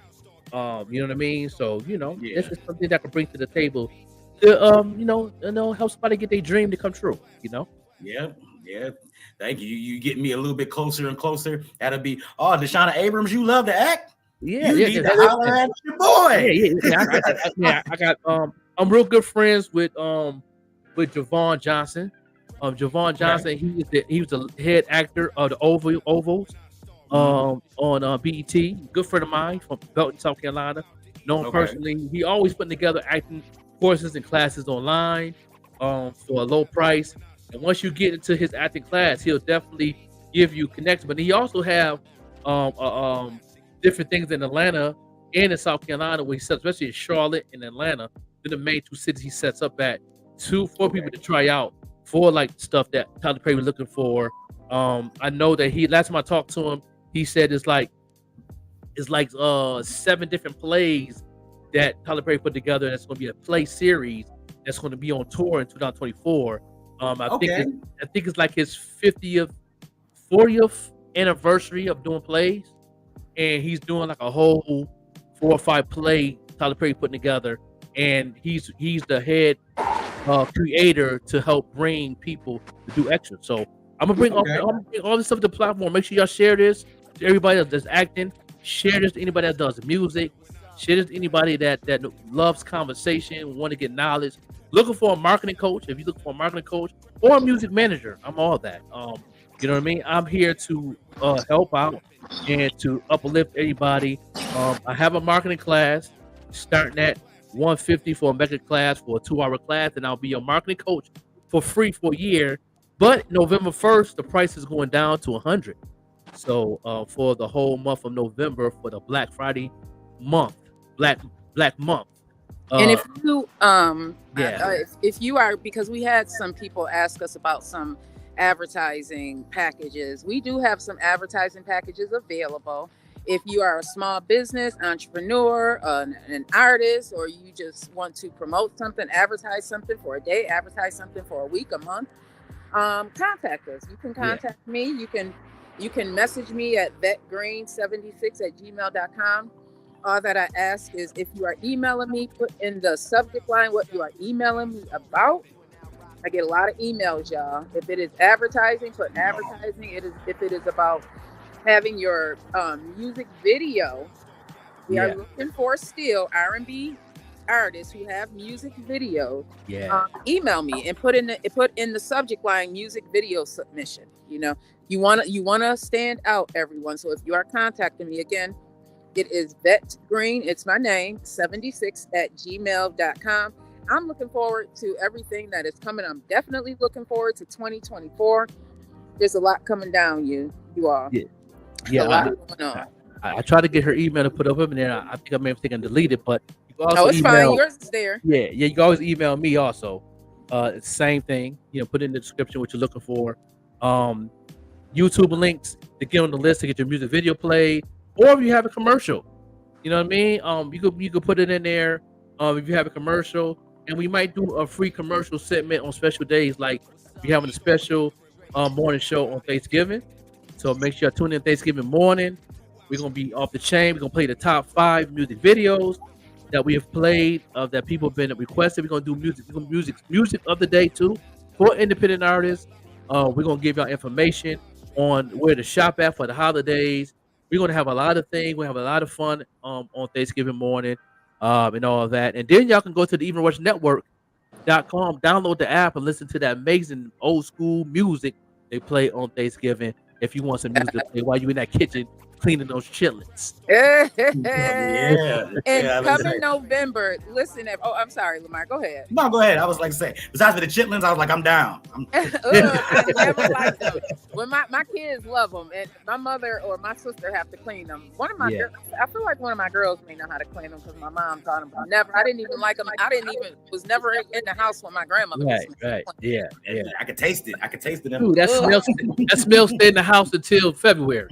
For real. I'm like, we having a big celebration for Thanksgiving, and I'm so glad didn't nobody put chitlins in there. They may have in the thing yet, but I wanted to say for the month of November, if you have any type of advertising or promotion that you would like to do, we do have some specials. Again, you need to contact us. You can contact me at vetgreen76@gmail.com. We have a lot of great promotions and packages. It's about to be real. Green Ties Media is about to be real. About to get real. I have to sign off because you know where I'm on my way to. So wish me luck, everybody. Send me some prayers. All the prayers. The Most High is in the place to be. He got you.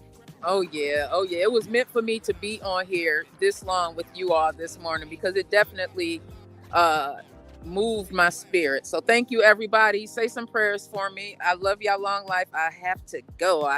What how did he say? I don't know where I got to go, but I got to get out of here. How is that? Yep. Can you remove me, bro? I'm on the tablet. I don't even know how to do it from okay, I got you. Okay. No doubt. Yeah, that's the Queen, Vet Green. We got our prayers going out. She's going to go for her second surgery. And so y'all make sure y'all keep prayers up for her and all that. You know what I mean? Well, listen, man. It's been a pleasure having you on, man. We're gonna be on tomorrow morning. Same time to go Bills tonight. I'll be watching the game tonight. I'll be watching the game too. We can talk about that tomorrow morning. We can talk about the fallout from the, the Bills hopeful victory. Hopefully victory. You know what I'm saying? We'll talk about the fallout from that. That's my prediction anyway. I predict the Bills by 2 touchdowns. So we'll definitely see how that goes. Yeah, I predicted them for I say by 10. I think they're gonna beat them by 10. That's my prediction right there. It's gonna be a good game. It's gonna be fun tonight. Thursday night football in Buffalo too. Tailgate is lit. That made me want to take a ride. Yeah, and that's what I was about to say. I was like, the streets is gonna be dead. I'm gonna be able to get anywhere in Buffalo in 5 minutes tonight. Because you're in the South Towns. You're in the South Towns. If you all the way from Martin Road, all the way to California Street, all the way to the other side of Abbott Road. The 219. It's a wrap. Yeah, you ain't going nowhere. Yeah. But if you're driving down Bailey, there ain't gonna be nobody on the ghost town. It's a ghost town. You know what I mean? Once you hit South Park and you go right past, I say go right past Ridge Road. It's a wrap. It's a wrap. It's a wrap. Yeah. It's gonna be crazy. It's a wrap. It's crazy. Don't go Route 5. Don't do that. Oh yeah, don't do Route 5. Yeah, you better off walking. That's a different type of smoke on that traffic. You know what I'm saying? Don't act like you're going to Tim Hortons to get a coffee. That's a wrap. Yeah, that's a wrap. Oh yeah, that's a wrap. Don't do it to yourself. Go to Tim Hortons on William and then come through. Okay. Yeah. Don't do that. It's a wrap. And that's why before we get off, that's why I was having a conversation about somebody about everybody want to bring the Bill Stadium downtown. Yeah. And I'm like, that's why we can't do it. It's too much traffic. That's the only reason why we can't do it. It's way too bad. Yeah, that's what the city council safety hazard in the NFL said that's why they changed the one-way streets once upon a time. You notice that Pearl Street is 2-way now and all that because they wanted to build the stadium right there by the Perry Projects, but they had to have 3 entries in but they have at least 4 to 5 inches out, and they didn't know how to really, because most of the Bills players, Bills fans, is coming from is over the bridge. Number one, because it gets closer to Canada, so that Peace Bridge is gonna be off the chain. So that exit going on that back road and downtown gonna be off the chain. If you on East Side, you got an easier way to get out because all you gotta do is hit Genesee, boom, boom, boom. But then that traffic's crazy. Then you might be in traffic for 35, 40 minutes before you hit the light to turn down Genesee, Sycamore, one of them side streets. You know what I mean? Southtown, South Park gonna be off the chain. That's the only way that's coming. That you hit, even if you hit the side roads, hit the side streets, that's gonna be a hazard because kids playing outside. So they couldn't do it. They couldn't pass the safety hazard because anything could be a liability, and then the NFL and the stadium and the Bills can get sued. So they decided to keep it right in Orchard Park, and that's a good decision. That's a good decision. You know what I mean? It would be nice to have it right there, but it just ain't gonna work right. And it's gonna be a dome. Don't let it be a Beyonce concert. It's gonna be the same thing. Taylor Swift concert. It's gonna be the same thing. Same thing.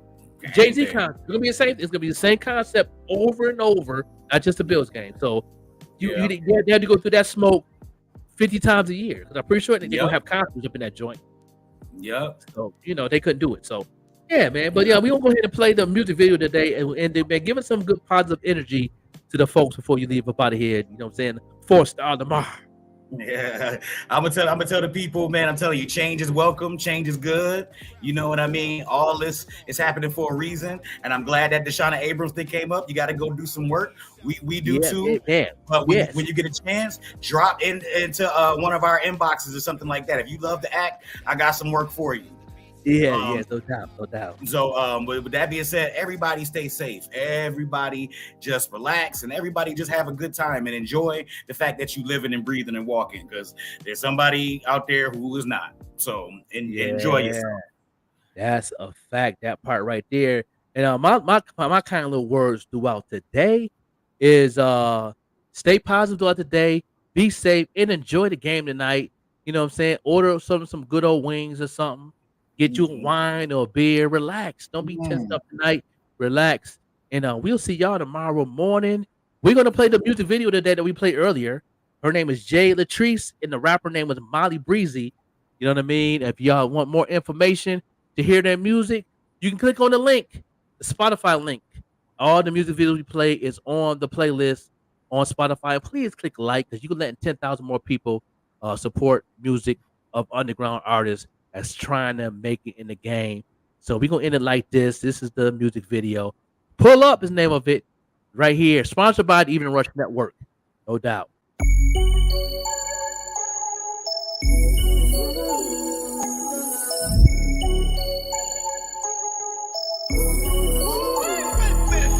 We both playing games, trying to play it all. Like I don't see you running around in my mind. And you with the sauce, can't get too involved. Overthinking about me all the time. And I ain't trying to take your freedom, take it from your life. Cause you the one I'm needing when I can't sleep at night. That fire chemistry, you know that I'm right. And you can come and see me anytime. And I don't ever wanna mess this up, me and you, no. We ain't even gotta do too much, cause you're dangerous, and you know it. Boy, won't you pull up? Every time you spin the block, don't be scared to make a stop. I just might be down the ride, pull up. And maybe we could take a step or two, feeling like it's deja vu. Might as well pull up. Ain't nothing wrong with stopping by, cause you see all the stars caught up in that la.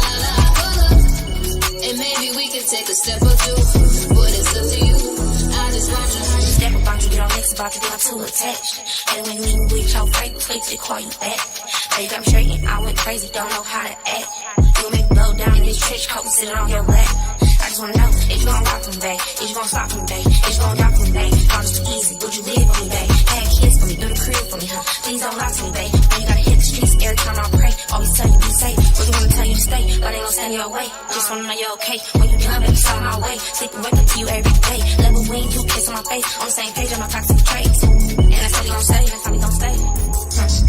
But every time I call you, pick it right up. Love you when you loving on me to the sun up. Motivate each other, we gon' run it up. Soon as I hop up off the chair, you know I'm pulling up. Every time you spin a block, don't be scared to make a stop. I just might be down the ride, pull up. And maybe we could take a step or two. Feeling like it's deja vu. I just want you pull up. Ain't nothing wrong with stopping by. Cause you see all the smile caught up in it, la la la. Pull up. And maybe we can take a step or two. But it's up to you. I just want you. We can catch a vibe. Don't it make you wanna try? Come and see me, stop on by and don't you blow it. Every time you spin a block, don't be scared to make a stop. I just might be down the ride, pull up. And maybe we could take a step or two.